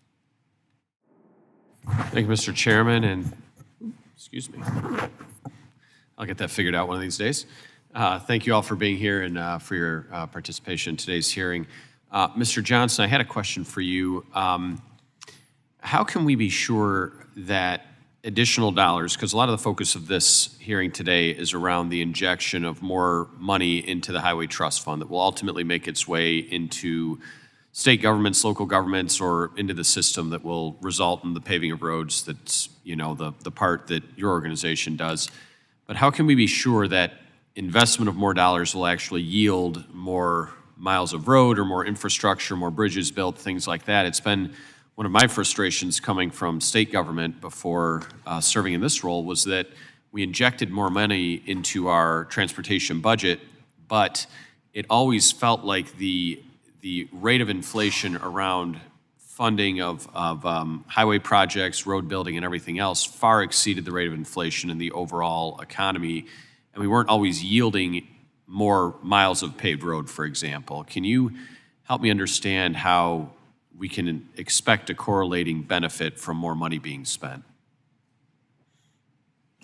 Yeah, thank you for that question. As I stated in my previous answer there, our industry is very competitive. Almost every project that we perform for the government is a low bid situation. So we are constantly trying new methods, new innovative techniques, work harder to get our costs lower so that we can provide the roadway at the lowest possible price.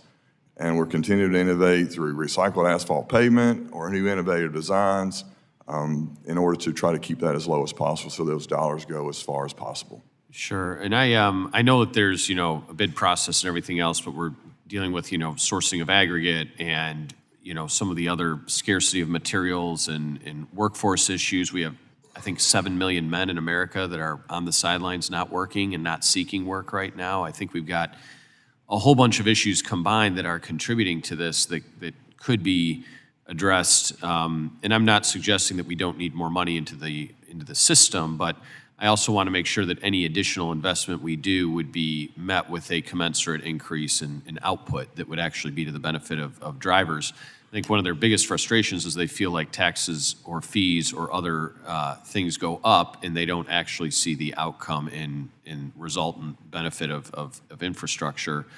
I did have another question. I'm not sure who on the panel would be best for this. Maybe Mr. Davis, this would be more in your bucket, but the VMT issue of total miles traveled, where do you see the relationship between total miles traveled and I guess the obligation for the user to pay for that use of the roads versus the person who might drive relatively little but still needs those roads available for the time that they do drive. So somebody who may not travel very often still needs that road to connect them. You know, it needs to be available all the time for them to drive and visit relatives, go to the doctor, and, you know, pursue the obligations that they have.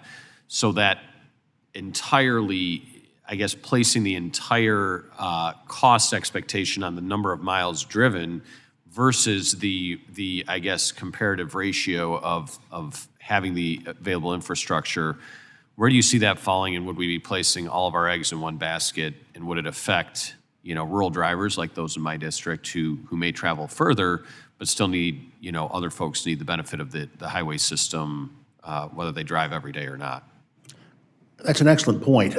Right now, as I mentioned, 3 of the 5 existing taxes, the gasoline, diesel, and heavy truck tire, tax basically the extent of your driving. You know, you drive more, you consume more gallons, truck burns more tires. And the other 2 are just once a purchase or once a year for system access. And I think a blend of those concepts in the future is probably accurate because, you know, a good amount of it is based on VMT wear and tear, not just wear and tear, but also congestion. But system access is an area that we haven't taxed enough on the individual side that perhaps there's room for. And you alluded, and I've only got a few seconds left, so I apologize, but you alluded to if we don't do a VMT or a user-based fee, like some other application of building the Highway Trust Fund would be necessary. Do you have any alternative methods? You know, we seem to be at a stalemate between VMT, gas tax, degrading value of that with fuel economy in electric vehicles. What would be an alternative method of doing this that you would feel would be fair? User fee is better, but if you're going to keep a trust fund, if it's not user fee, at least it's got to be a reliable. That's the most important thing, is reliable year-to-year sense of revenue, as little volatility as possible. At one point, there was a suggestion for a crude oil barrel tax. I believe Mr. DeFazio chased that for a while. And something like that would be not directly highway user because you're taxing the plastics industry and whoever else uses oil, but it would be better than nothing. It would be more and less volatile. Okay. Thank you. Thank you, Mr. Chair. Mr. Nadler, you're recognized. Thank you, Mr. Chairman. Mr. Braceras, your testimony calls for the committee to reauthorize the funding baseline in the BIL plus inflation. Do you view that baseline as solely covering the Highway Trust Fund programs, or do you mean that baseline to include the programs covered by advance appropriations as well? I mean both, sir. I think we need to take the baseline that we're putting toward, that you've used for advance appropriation for the surface transportation system, and take that combined with the Highway Trust Fund, and we need to grow that for inflation in order to just meet the basic needs that we have in front of us today. Thank you. For decades, the Highway Trust Fund was funded primarily through gas taxes paid by drivers, but that hasn't been the full story for a long time. Today, gas tax revenues cover barely half of the trust fund's spending. I think this was mentioned earlier. And Congress has repeatedly used general taxpayer dollars, including more than $275 billion since 2008, to keep it solvent. That means every taxpayer, including millions of Americans who don't own a car and rely on public transit, are already helping to fund the system. Transit riders are paying into the trust fund too, and they deserve a fair share of the investment. Mr. Davis, you've written extensively about the Highway Trust Fund's history and the political compromises that shaped its evolution, including the creation of the mass transit account in 1982. As you have noted, transit investments often relieve congestion, expand access to jobs, and protect road infrastructure by reducing wear and tear. Given these benefits, can you discuss the importance of maintaining and strengthening dedicated transit funding within the Highway Trust Fund? If you go back and look at the debates in the 70s and early 80s, the urban lobby was arguing about facts on the ground. They said, okay, our big cities don't need more urban cross freeways, we need more transit. They really didn't care where the money came from. The trust fund lobby, on the other hand, was saying the Highway Trust Fund was user pay, user benefit, and that's the way it's set up, and this is a violation of that. And both sides were correct because they were having different arguments at the same time talking past each other. And it took, in 1972, it took until the urban vote got big enough that they were able to defeat a highway bill for the first time. And eventually in 73, they wound up getting a compromise to open the trust fund up to transit projects when the locals would select. And then again in 82, they realized early on that they were going to need the urban vote, and so they went ahead with the penny for transit, 80-20 split of the new revenue for a mass transit account then. So what it took in the past was the plain fact that the bill couldn't pass without the votes that demanded mass transit funding. It was pure and simple. And since then, you've had, the mass transit account still only gets about 13% of trust fund revenues because the trucking revenues and the pre-1982 gas and diesel revenues are still entirely devoted to the highway account. So they're getting about 20% of trust fund spending, but only about 13% of trust fund revenues. So the mass transit account is much more extended. 13% of trust fund revenues comes from where? It goes to the mass transit account. They get about 13% of the revenues, depending on how volatile trucking is, and they're getting 20% of the, roughly 20% of the spending. So the mass transit account is much more over-leveraged than the highway account at present, and something's got to be done to ameliorate that as well. Yeah, especially since gas tax revenues cover barely half of the trust fund's spending, and the other half is coming from the taxpayer. Yes. Mr. Davis, Mr.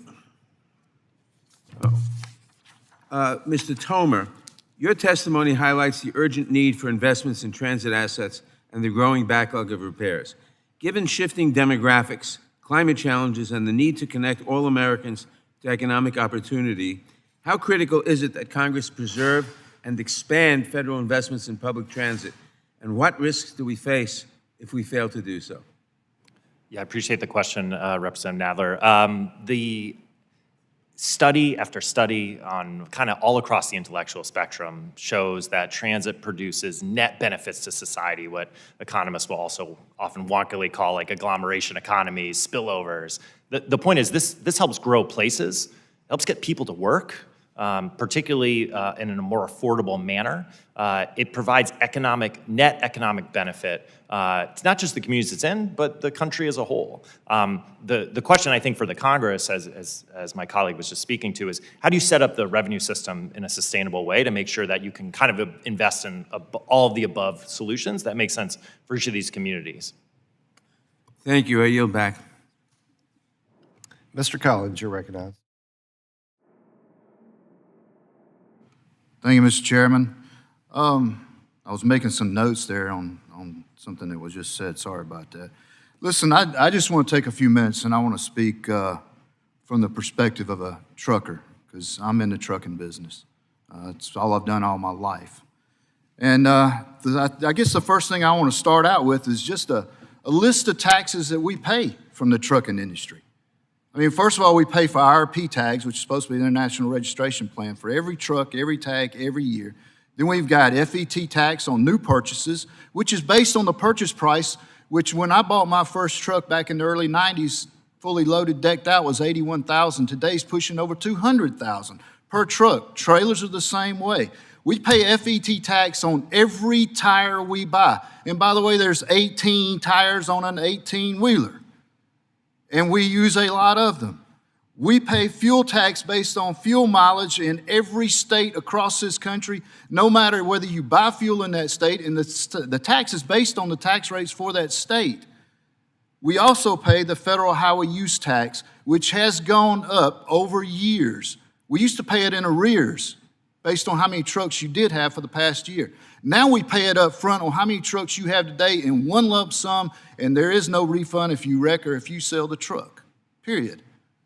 So that's just a conglomeration of what we pay to stay out there on the road. And when you look at things like what we've had to watch over the past administration with the IIJA, with $1.24 trillion, whatever it is that was spent, when less than half of it went to fix our roads and bridges out there. The majority of it we had to watch as they built bike paths and I don't even know if they ever built an EV charger. But we had to watch as our taxpayer dollars were spent on something that was unnecessary when we're out there sitting in congested roads, can't move, roads that need potholes fixed, bridges that need to be replaced. On average, road construction, from the time it starts to the time it's finished, 7.5 years before they get started on the road, 10 years to finish it. What does that tell you? They spend most of the time on permits and all of these lawsuits from all of these environmentalists out there that's suing us. Then you take the contractor that's building the road. You realize that they pad their bills by 30% just to pay for all of these crazy permits, for all of these frivolous lawsuits that are going on?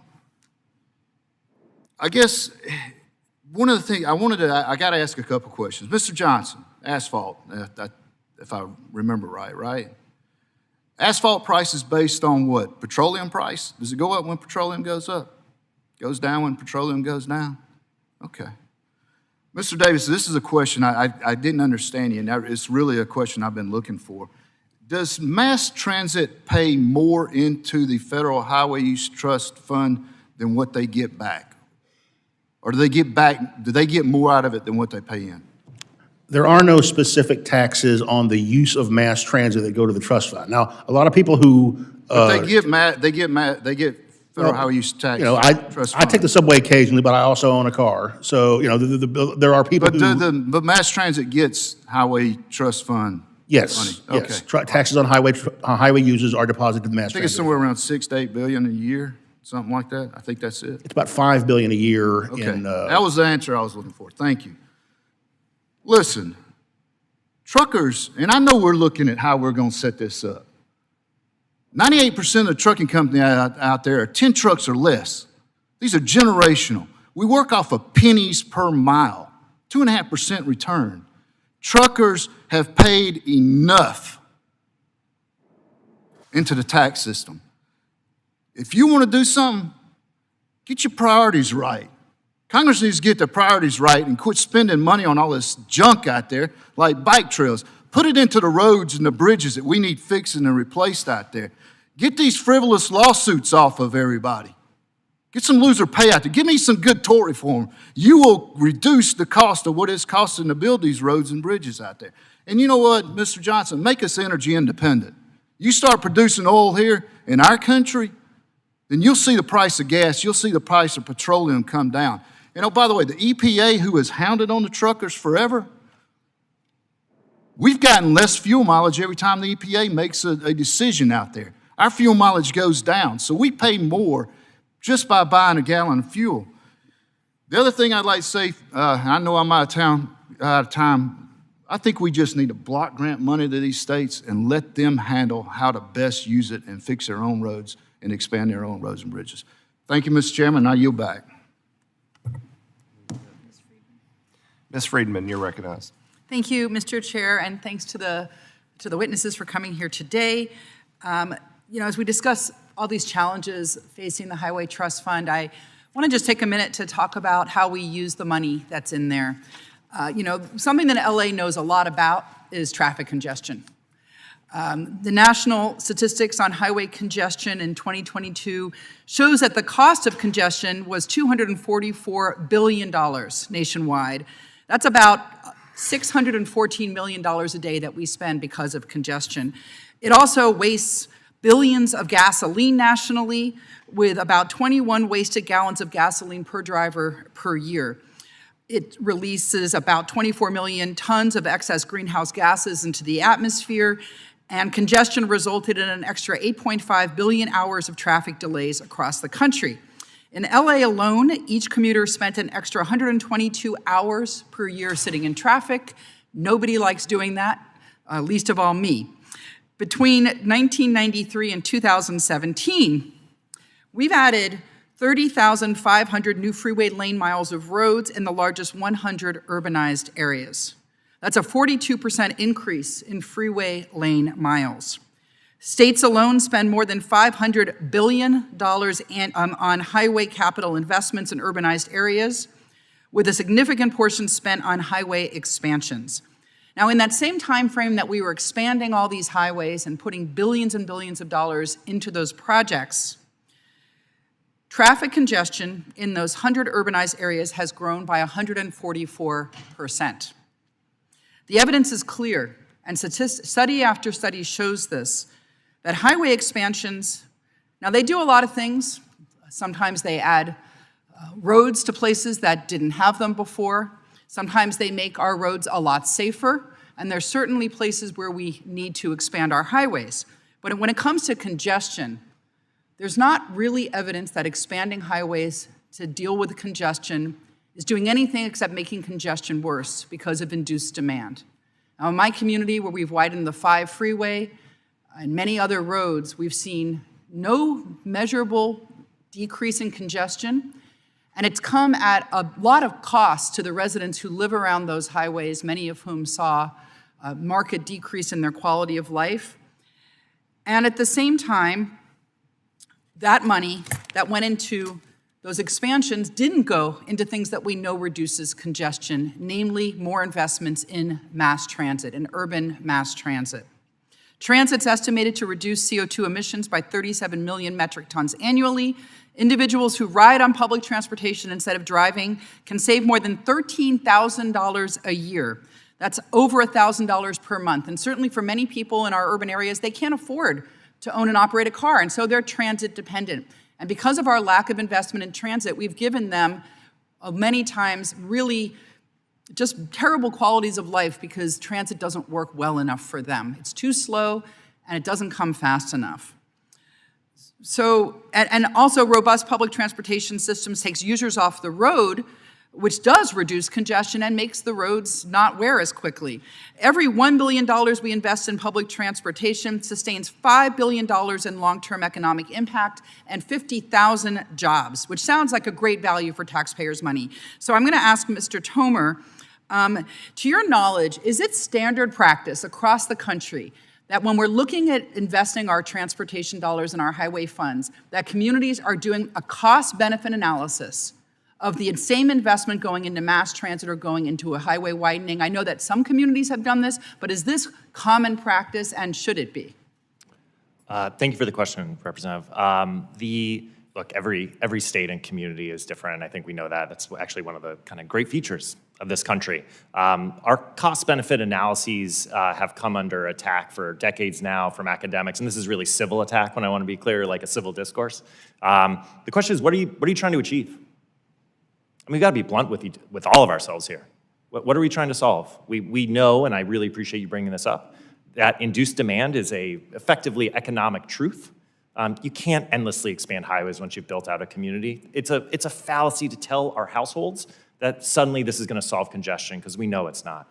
What bothers me the most, frankly, and I think it's in the tenor of today's conversation, it slows down freight, slows down trucking. I hate when deliveries are late to my house, and I'm sure businesses feel far worse when it's their bottom line. So I think what's key here is how do we think about sensible cost-benefit analysis that makes sense for each one of these communities.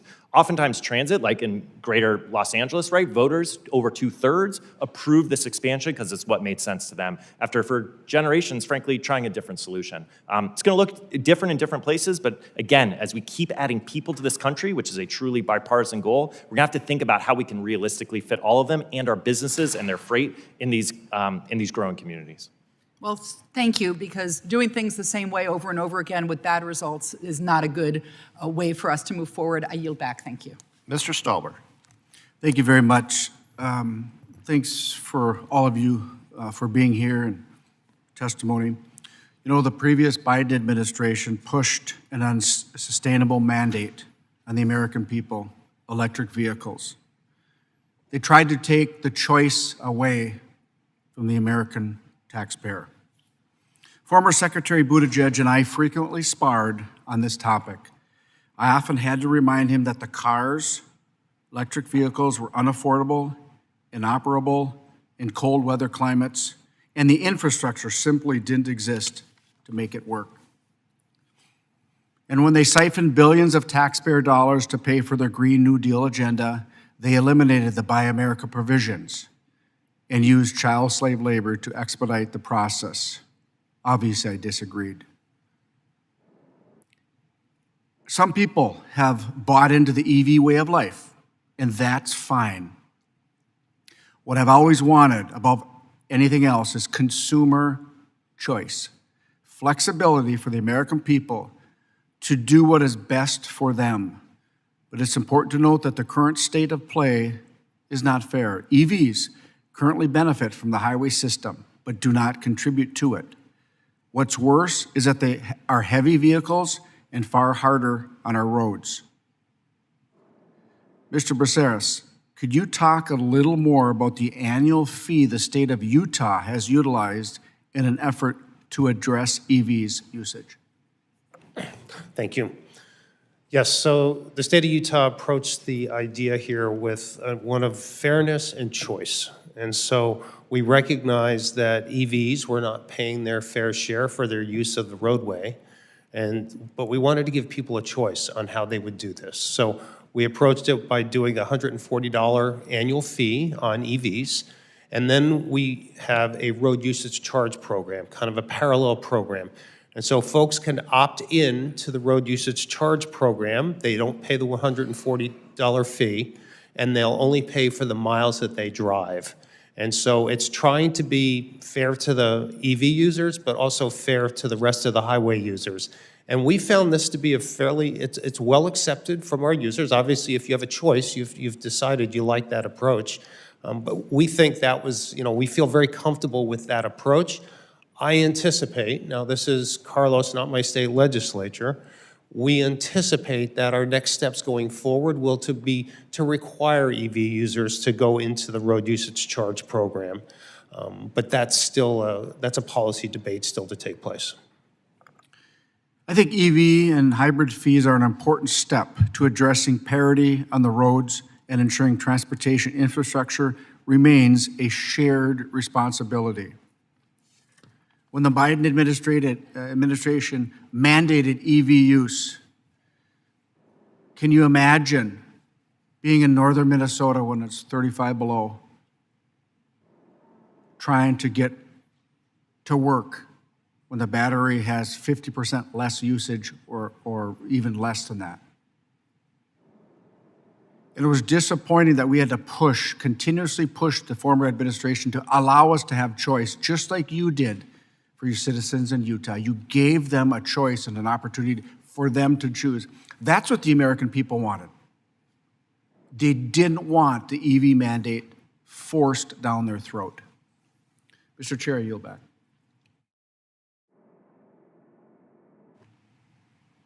Mr. Stanton. Thank you very much, Mr. Chairman, and thank you for the witnesses for being here for this very, very important hearing.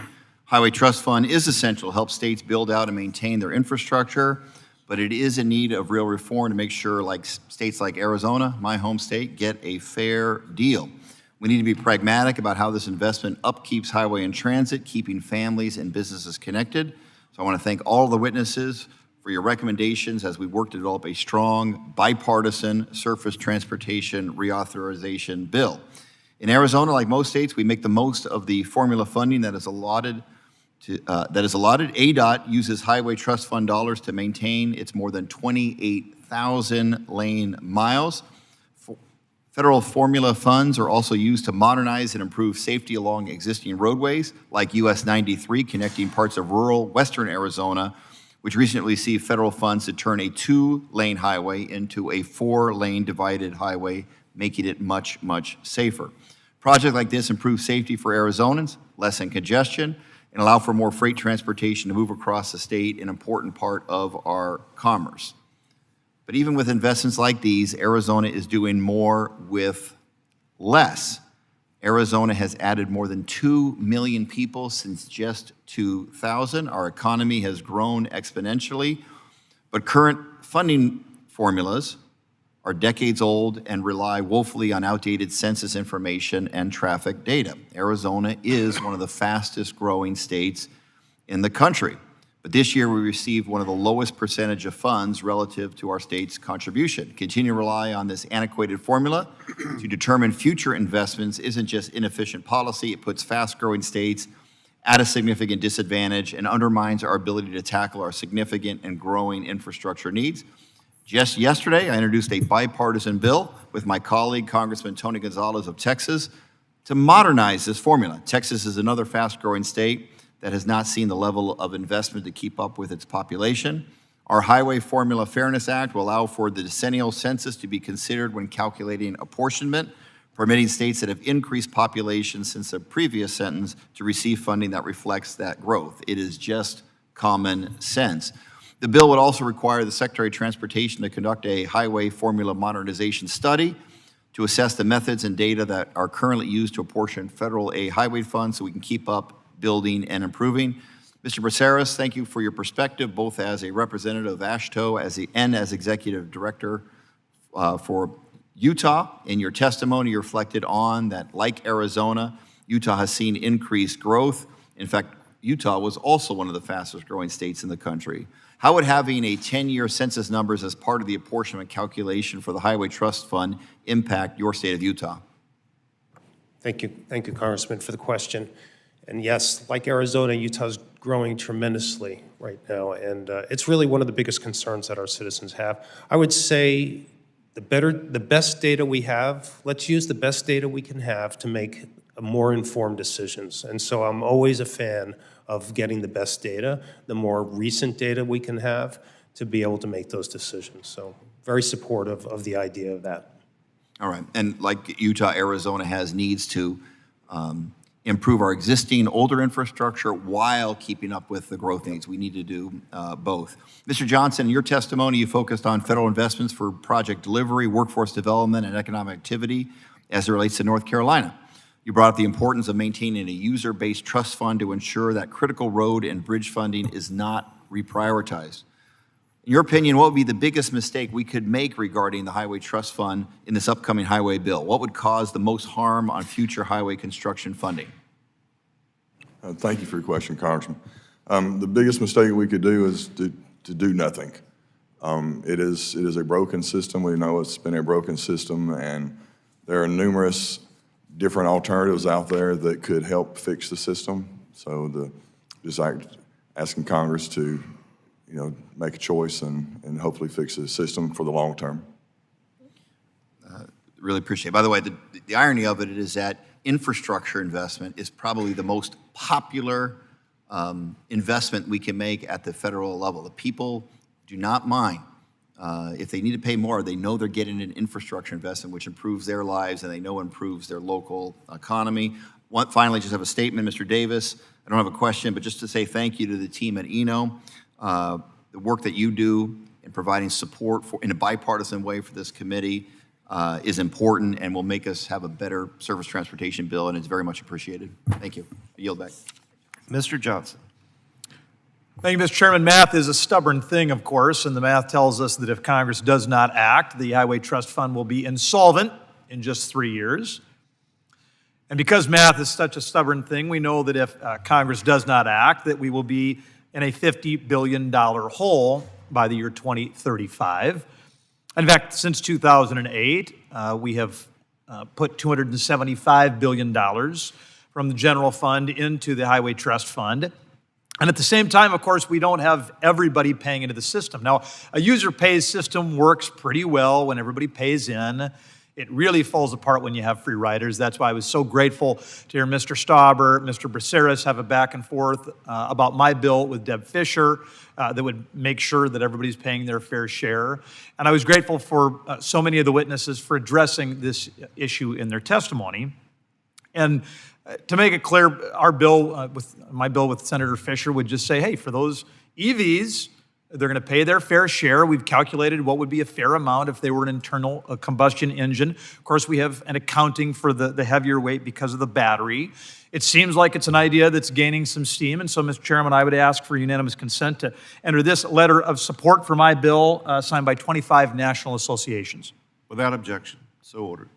So, Mr. Johnson, any thoughts from you all or from the broader pavement and asphalt industry about our bill?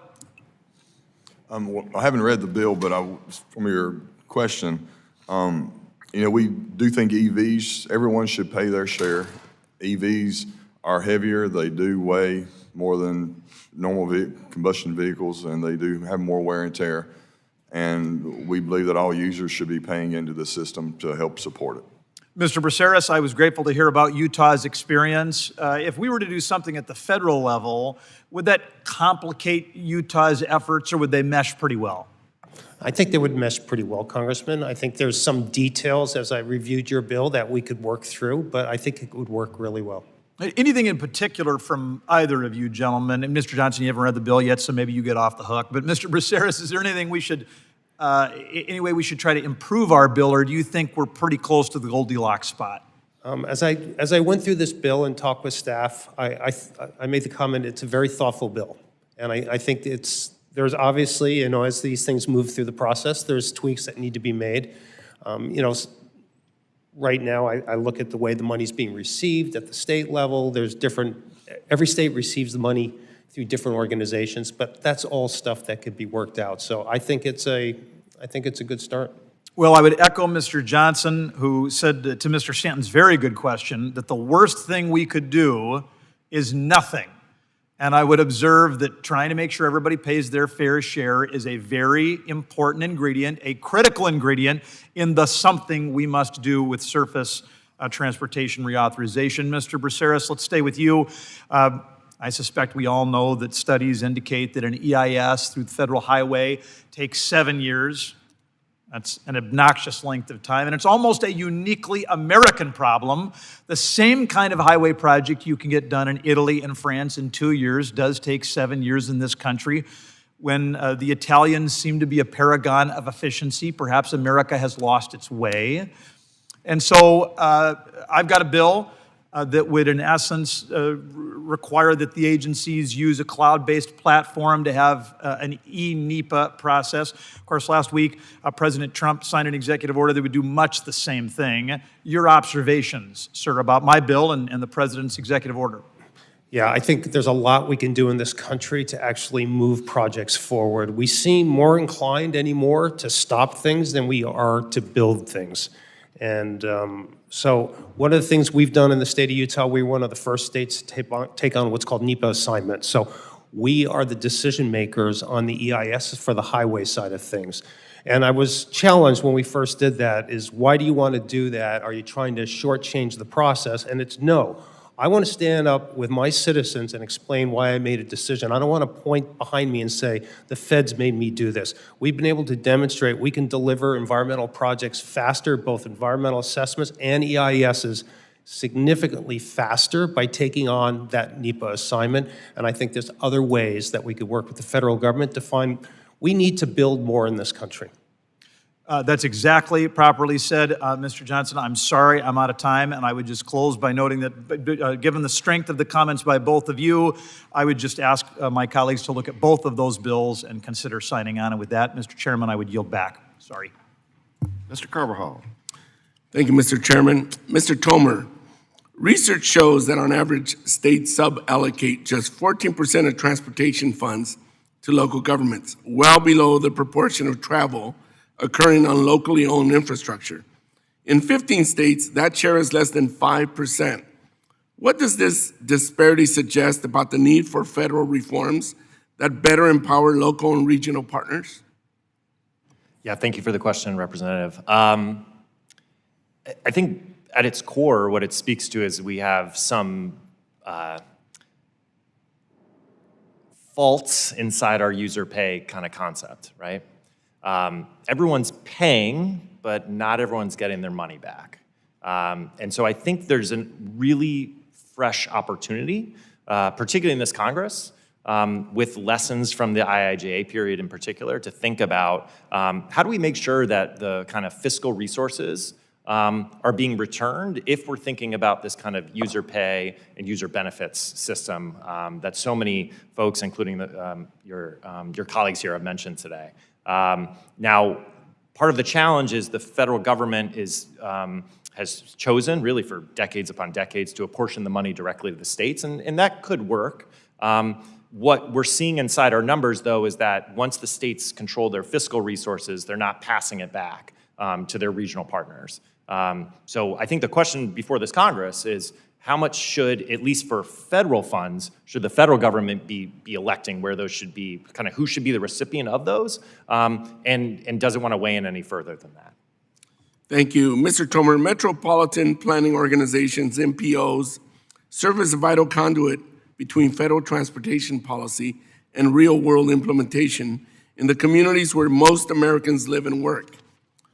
Composed largely of local elected officials, MPOs offer both deep public engagement and regional coordination, yet their role is often constrained by limited authority and insufficient federal recognition.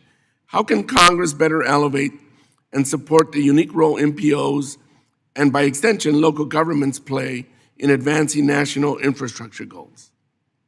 Yeah, thank you for the question. It's great. Let me answer in two parts. I'm going to be respectful of my colleagues to have a chance to answer questions too. The first one is that the Congress has done some impressive experimentation with performance measurement, performance management with our metropolitan colleagues. The question is, how can we extend that beyond them, also to their state peers? Thinking about what are we trying to get out of the system, right? What I like about both parties is they're constantly talking about accountability, and there's some real opportunities there. The second one is that, and let's all be frank, I mean, we actually we'll have some upcoming research being published in a couple weeks on this. Basically, every member of Congress, no matter how it's designed, they represent a metropolitan area. And what's so, I'm gonna sound like such a nerd here, but like what is so cool about metropolitan areas is our jurisdictions are fixed for the most part, right? Unless you're like in a Nashville or Indianapolis and Louisville has some fascinating expansions. But the question is, at the metropolitan scale, how do we actually come together beyond those jurisdictional boundaries to actually work at the scale of where economies work, right? Now, the federal government's opportunity here, especially because it has mandated their existence in these places, they actually exist, right? They are a board-like structure where municipalities come together. How can we empower them to actually deliver more? So we personally are fans of actually passing more fiscal authority to them from the federal level, making sure they can then work with their member municipalities to think about investments that make sense for them and doing that alongside their state colleagues. So there's a lot of opportunities here. Thank you. Mr. Johnson, I know we're discussing how to best fund future highway builds via user fees, but it also comes down to how best to maximize these precious resources. Can you help give me some insight on how your industry is helping stretch taxpayer dollars for road construction using materials like reclaimed asphalt, RAP? Thank you for the opportunity to speak about RAP. The asphalt industry, reclaimed asphalt is one of the most recycled products in the world, in the country. We, through the process of maintenance, we remove a lot of asphalt or we remove a lot of roads, and 100% of that product is able to go back into our asphalt mixes. As much as 40% of our new asphalt going on the road is made with recycled asphalt. It's reclaimed from other jobs. It's not going to landfills. It saves us money. It saves the taxpayers money. It saves us energy. It is one of our highlights of our industry. Thank you. I'm out of time. I have one more question for you, so I'm going to submit it, and hopefully we'll get an answer from you on the record. But thank you so much, Mr. Chairman. I'm out of time. Mr. Shreve, you're recognized. Thank you, Mr. Chairman. Thanks to our witnesses. I represent Central Indiana, so I'm one of those, Mr. Tomer, one of those communities that's something of a hybrid. Keenly interested in the subject. This is our fourth subcommittee hearing. In my district, I've got the Interstate 465 Ring Road around Indianapolis and 4 interstate highways that traverse the district. I'm going to point this question in the direction of Mr. Burkhardt. My district is a combination of urban, suburban, and rural. And in your dense submitted testimony, you spoke about the TPA in Tennessee, and that program's just a few years in the making. It may be possible for a Hoosier to learn something from a volunteer, possibly, but the relevance to that program caught my eye because it spoke to freeing up funding to invest in the condensed urbanized areas so as to move dollars into some of the rural communities. And in your testimony, you spoke about the extraordinary 3 to 5-fold return ratio on that. We can't begin to flesh out all the written testimony that the witnesses offer us, but if we could spotlight some of your experience that you've seen in Tennessee and what that may portend as a model as we figure out how we can fund these improvements, what was the term, the choice lanes in, say, 465, so as to have more dollars to work with on our arterials that emanate out from urban centers like Indianapolis or Louisville. Thank you for your question. Jacobs was fortunate to have been able to work on part of the P3 program in Tennessee, and the thing that I think I hear resounding is speed to delivery, and that was one of the biggest results of that effort. Tennessee sought to accelerate their investment into infrastructure and passed a resolution to put $3 billion into state funding to add choice lanes. These choice lanes are managed lanes, they're tolled facilities, and they provide a means of revenue to help repay the investments. And it becomes a desirable business investment from concessionaires who will take on the asset to continue to improve that asset, and they're being held accountable for those lanes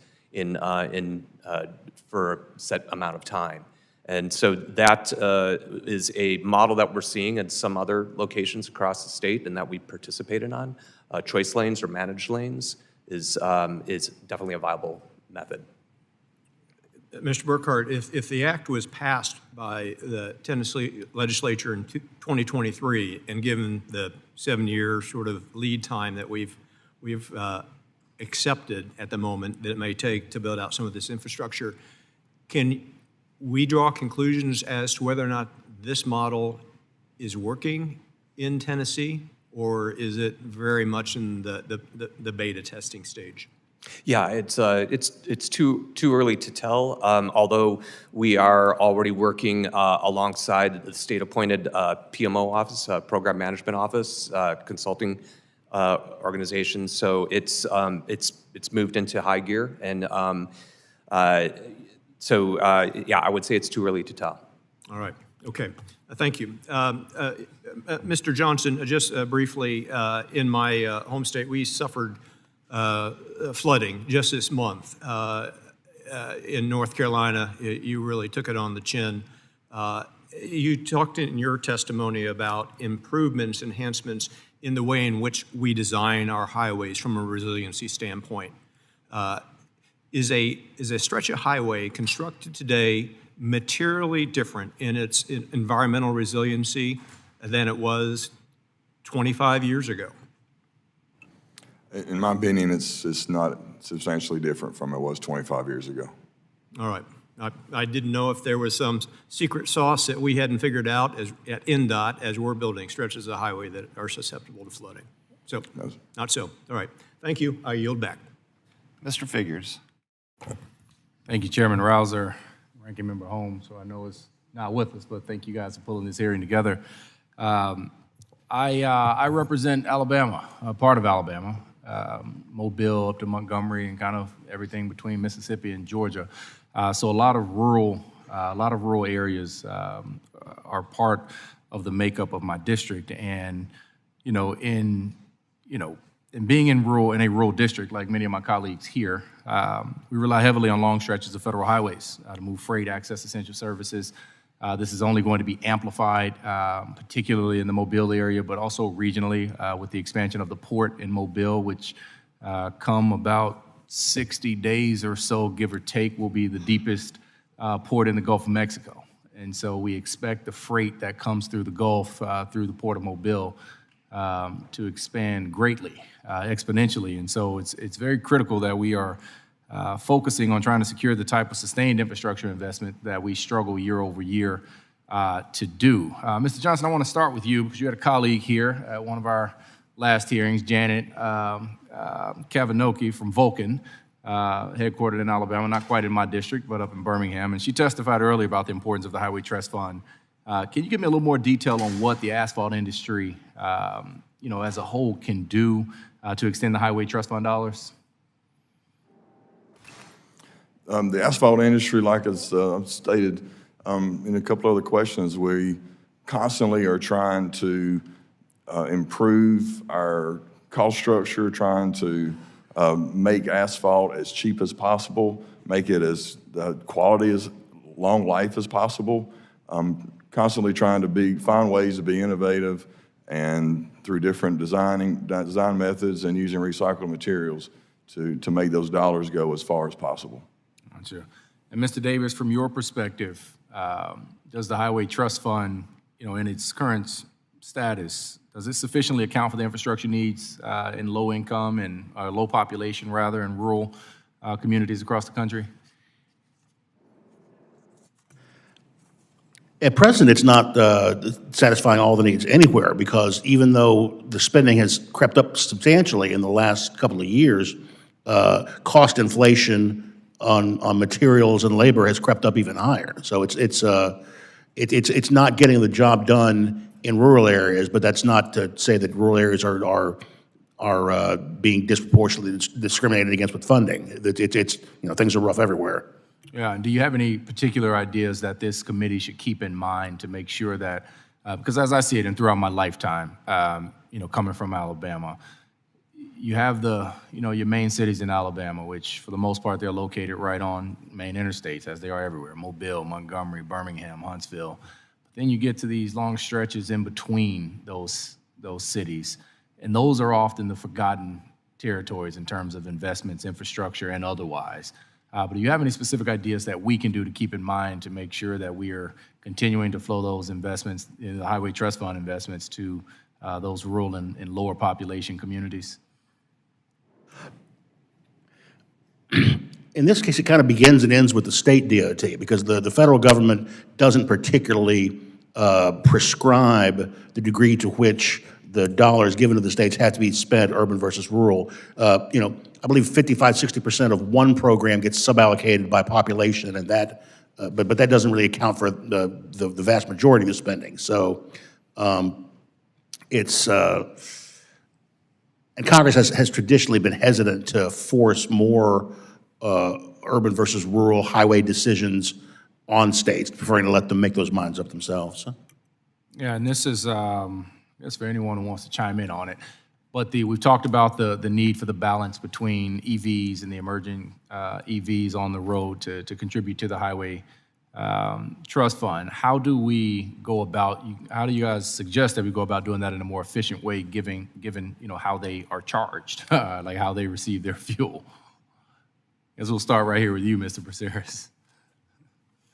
Congressman, was the question, how would we start to implement an EV charge? No, how will we start? How do you guys suggest that we go about collecting? That is, I think that is the big question for a road usage charge.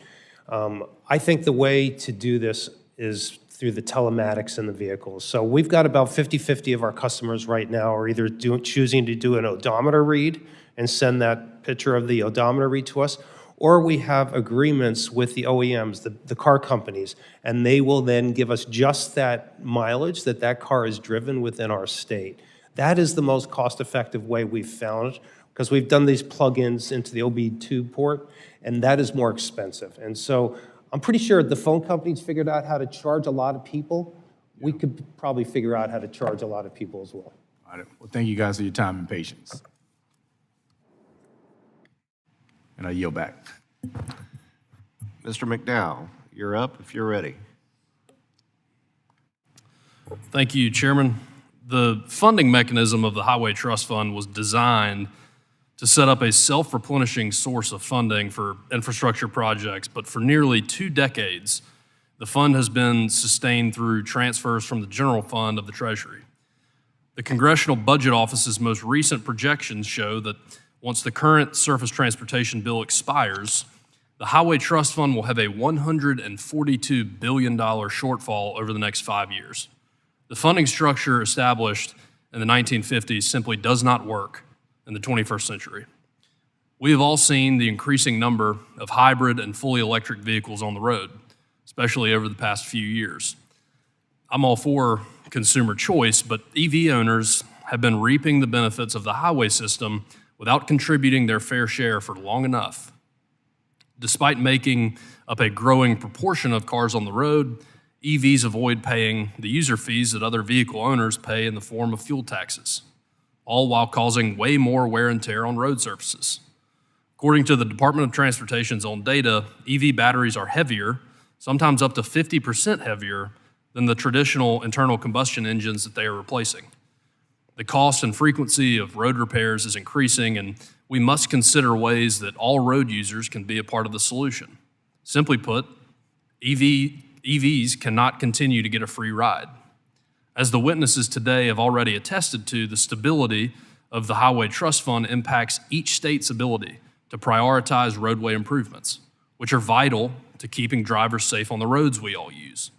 North Carolina is a prime example of a state that stands to lose a lot if Congress does not act to fix this funding shortfall. Our state's population is growing, resulting in more drivers on the roads. This growth, coupled with the increased costs of construction due to inflation brought on by the previous administration, will continue to raise both the cost and frequency of highway repairs. When viewed through this lens, adding hurricane damage into the mix is like throwing lighter fluid on a fire. As a proud congressman from the state of North Carolina, I'm going to ensure that my state has the resources it needs to tackle these safety challenges head on. I want to thank the witnesses for being here to testify today before this subcommittee, and I look forward to the discussion today. Mr. Johnson, I appreciate you being here, and for those that may not know, the company, Fred Smith Company, has been operating and growing in North Carolina for nearly 100 years. Has over 1,200 employees across my home state. There's even a couple of Smiths that live in my district. But today, you're representing the asphalt pavement industry, which has operations in every state across the country. And in fact, the Bureau of Transportation Statistics at DOT estimates that 1/10 of our nation's workforce is directly employed by transportation-related industries. So the value of your perspective and the work that this committee accomplishes has a significant impact on your business plans. With that in mind, does the Highway Trust Fund solvency help with your company's projections regarding what projects you bid on or for a slate of work during a given paving season?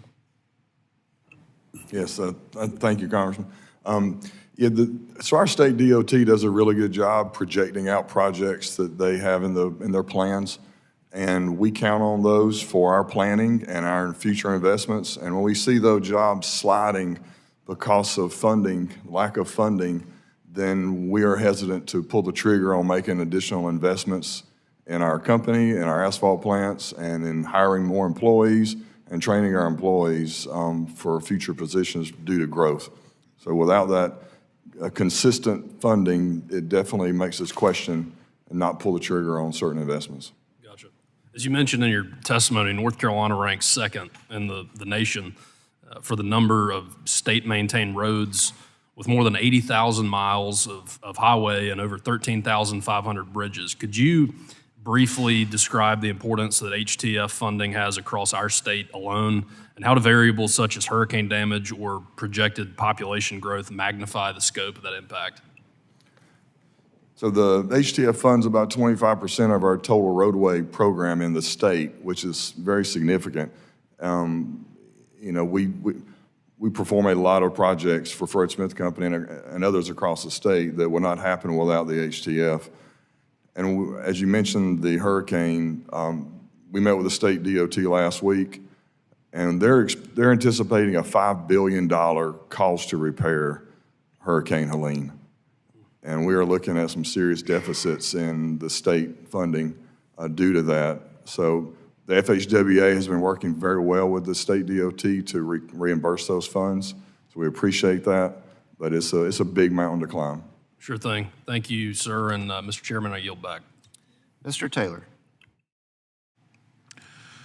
Thank you, Chairman Rouser and Ranking Member Norton, for holding this hearing today. Excuse me. Thank you to our witnesses for their time and testimony. I know it's a big sacrifice to be here, and we appreciate you all very much. I represent a very rural part of Ohio. It's a place where we have 4 of the 5 poorest counties and 9 of the 20 poorest counties in the state of Ohio. So I'd like to focus for a minute on the selling points we've had for VMT. Mr. Burkhardt, the only basis for VMT being sold for, as a benefit to rural communities today that I've heard is that their cars get worse mileage. Are there others, just so I'm clear?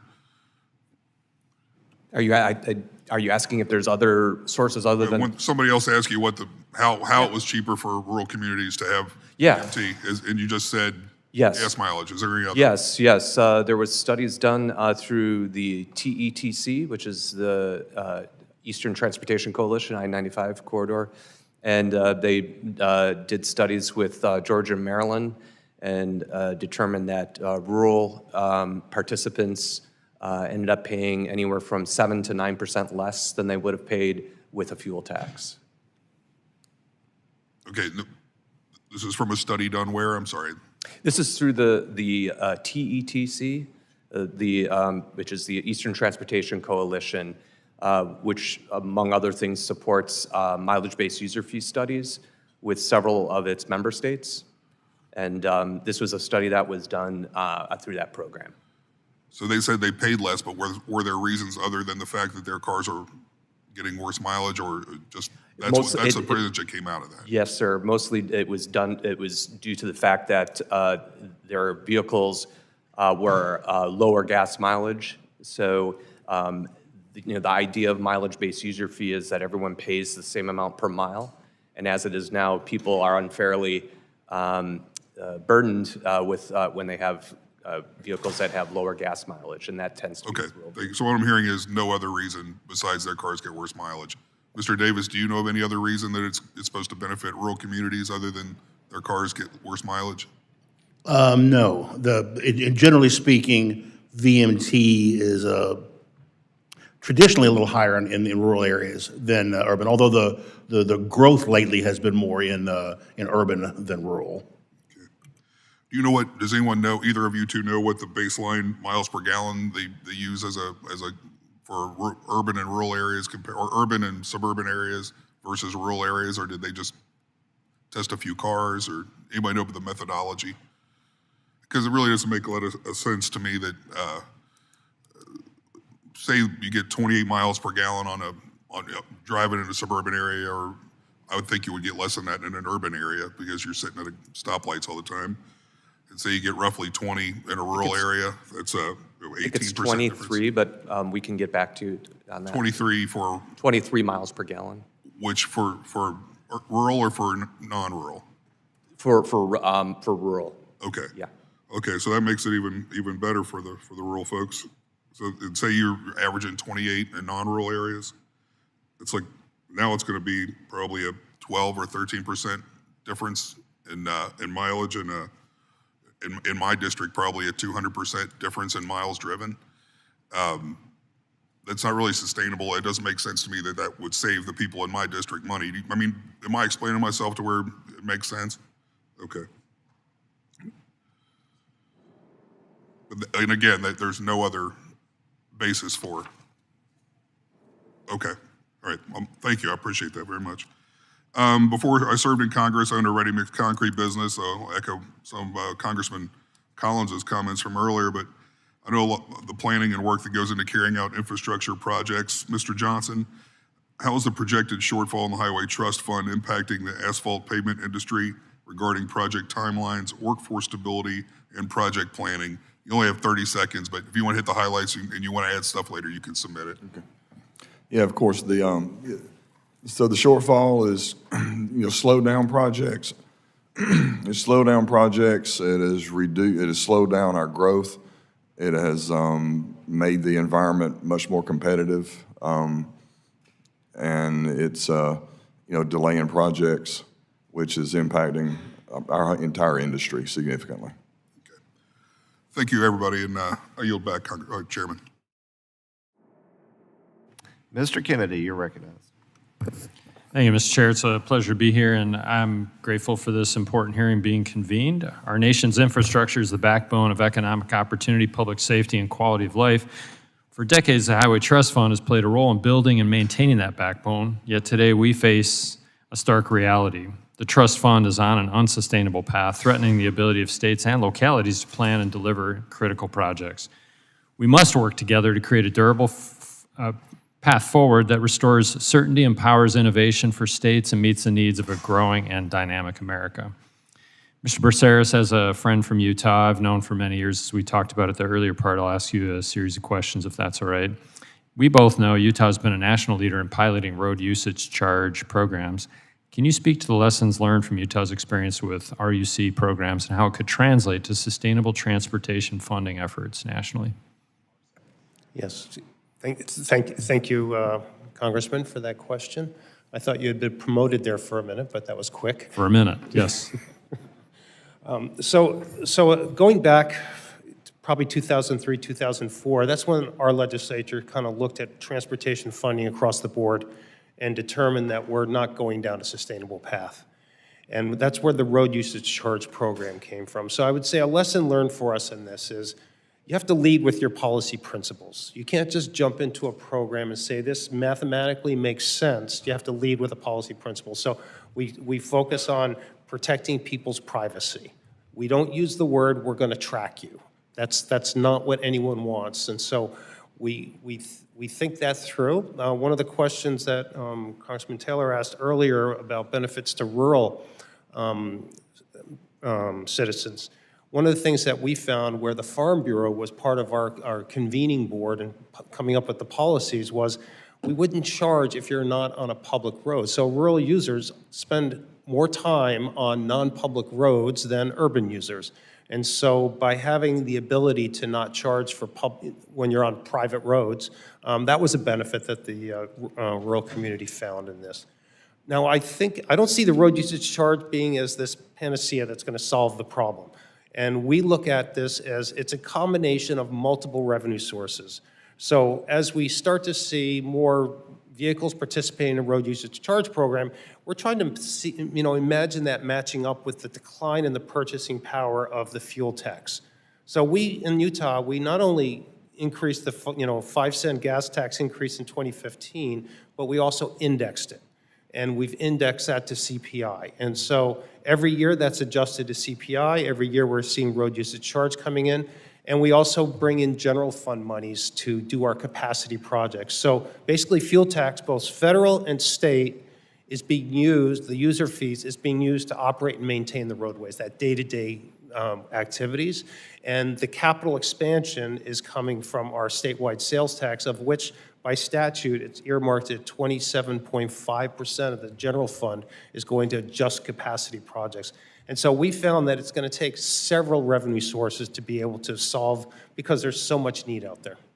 Thank you for that answer. I'll add the idea that comes to me is that's important, and we've worked on these things. You know that I'm a healthcare, I've been in healthcare my whole career, and the Medicaid parameters around a federal-state partnership. I'm interested in your thoughts. If we go 50 years in the future, as the decades unfold, what role do you see states playing in collaboration with the federal government over the next 50 years in regards to funding, maintaining, building these roads, bridges, and other infrastructure that we need? I think that's one of the successes that we have in this country. It's the federal, state, local partnerships. The projects are picked through a collaboration with local governments and the state government, but it's a state-administered, federally assisted program. We can't do this without the federal government because this is a national transportation system that every state depends on. Our economy, our security depends on this. And so what I see going forward is I anticipate we're going to see much greater dependence on road usage charging for that operation and maintenance piece.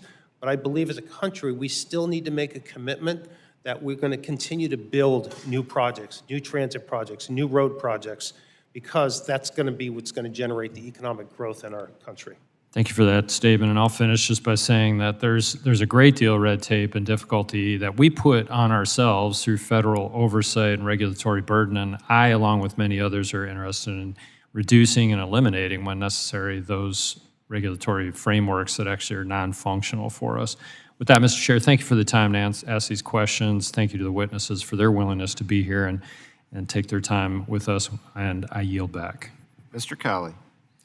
Thank you, Mr. Chair. Underlying today's discussion about how we can shore up the Highway Trust Fund has been sort of an implicit premise, or at least sometimes this premise is there, that the more we spend, the better our roads are going to be, the better our transportation infrastructure is going to be. But that premise is not necessarily true. Most obviously, when you just look at the fact that inflation has caused the cost of building to go up so much in recent years that I think it's something like 40% reduction in the purchasing power under the Infrastructure Act since it passed. But another example of that would be my own state of California, which has the highest gas tax of any state in the country, yet has among the worst roads. And our taxpayers seem to pay more and more while the potholes get deeper and deeper. And so, Mr. Braceras, you seem to have had some success in Utah in terms of actually getting a better return on your investment. So would you have any advice to us in California as to how we can do better? And maybe, Mr. Johnson, if you also wanted to weigh in on this broader question of how, apart from the question of how we shore up the trust fund, how do we actually get more of a return on the funds we're investing? Thank you for that question. So I think one of the ways to get more return on the investment is the predictability of the funding. We can be more strategic. We apply a asset management, every state DOT asset management business approach to try to determine which project to do and at what time. If you can do the right project at the right time, you can get better outcomes. And so that predictability, knowing that you're going to have X amount of money coming in every year, allows you, and recognize that pavement conditions, bridge conditions, especially in a large state like yours, take a long-term commitment. You need to look at trends. So what we did is in mid-2000s, we realized at that time we didn't have enough money to maintain all of our roads at the same standard that we felt we needed to. So we stopped maintaining what we called low-volume roads. We did reactive maintenance is all we did. And we showed our legislature every year that we predict with this investment, this is going to be the pavement condition, the trends that you're going to see. And then we told them that with a 5-cent gas tax, we could turn that condition around and start to improve it. And we've been able to do that with performance measures. So I think holding states and local governments accountable for outcomes, give them the flexibility to figure out how to do it, what projects to do it with, but hold them accountable for outcomes and realize that these investments in infrastructure, you have to look at trends that take a long time to turn a very large ship. So sorry, what does that accountability look like with the performance measures? I'm sorry? What does the accountability look like with those performance measures? So for us in Utah, in this one case, we were looking at pavement condition. And so we were using the performance measure that the public sees, the seat of their pants. We call it IRI, International Roughnecks Index. But what we were actually using with the engineers in the back room was overall condition index, looking at all the distresses within the pavement system. And we were using that asset management approach to predict with different investment levels what that outcome would look like. Does that make sense? Yeah, and you said, but the accountability part is if the locality doesn't meet that standard, what happens then? Yeah, so I don't get taken to the woodshed. I probably get fired. But for my legislature, every year we're reporting how we're doing with that investment. So reporting on safety, pavement condition, bridge condition, and it's in mobility. We're looking at delays. All of those things take place almost on a monthly basis with my legislature. And that's really, I think, the accountability process where they're making sure we're investing all the dollars, the state dollars and the federal dollars, to get the best outcomes. That's very helpful. Thank you. And Mr. Johnson, do you have anything you wanted to add?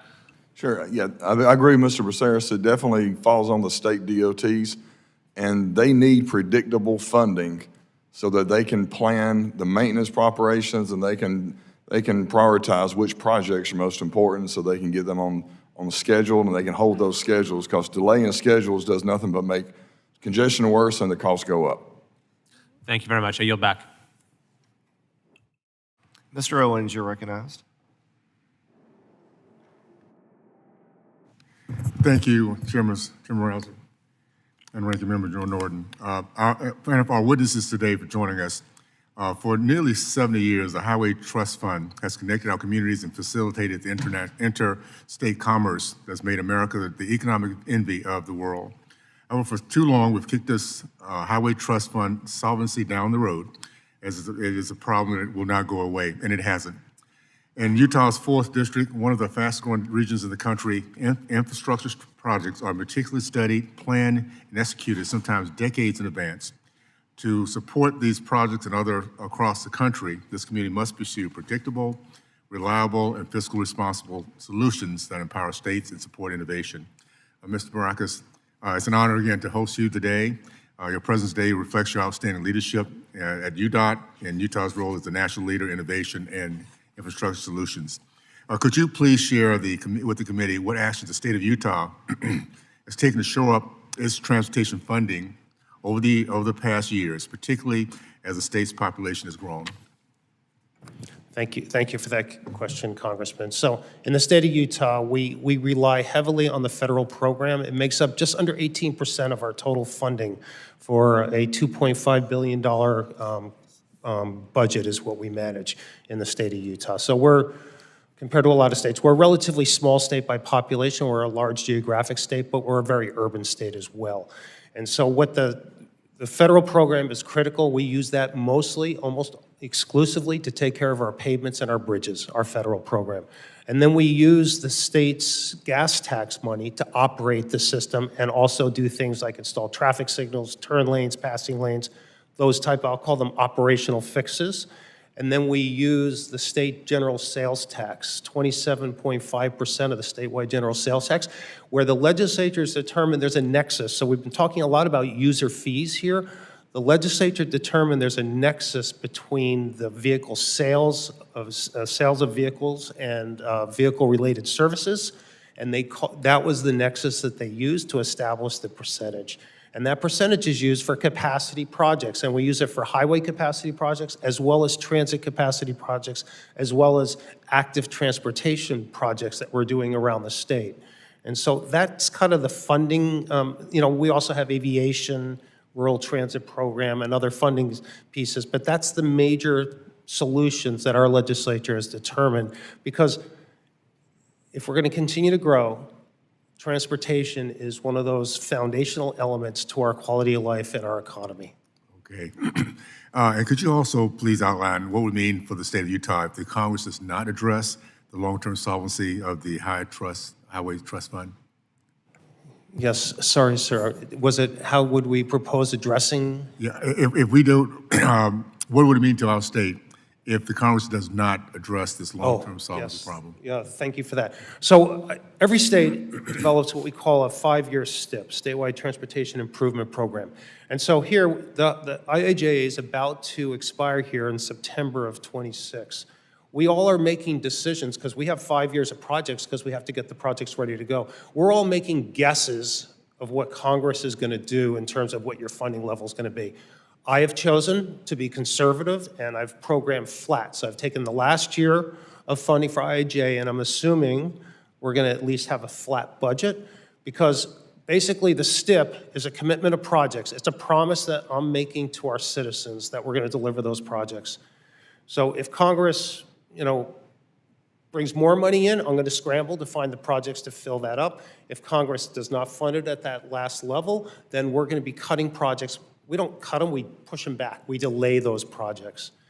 And so that's why it's critical. If we want to deliver projects on time at the best cost and get the best outcomes, we need to have that predictability. And I would suggest that funding the formula programs provide the states the best predictability to be able to get projects out. So our partners, the contractors, the consultants, they need to plan. They need to have predictability to make the investments they need to deliver the projects that we ask them to do. Well, thank you. I just want to kind of wrap up by saying I've made the point as often as I can that Utah should be the model. We innovate, we grow, we collaborate like no other state in the union. So I hope they take my advice and use Utah as that example. Thanks so much. Appreciate it. Are you back? Gentleman yields back. Are there any other questions from members who have not yet had the opportunity to ask? I don't see any. And therefore, I want to thank our witnesses. I appreciate your testimony today. Very helpful, very instructive. A lot of good dialogue here that will be very helpful as we move forward. So with that, subcommittee stands adjourned.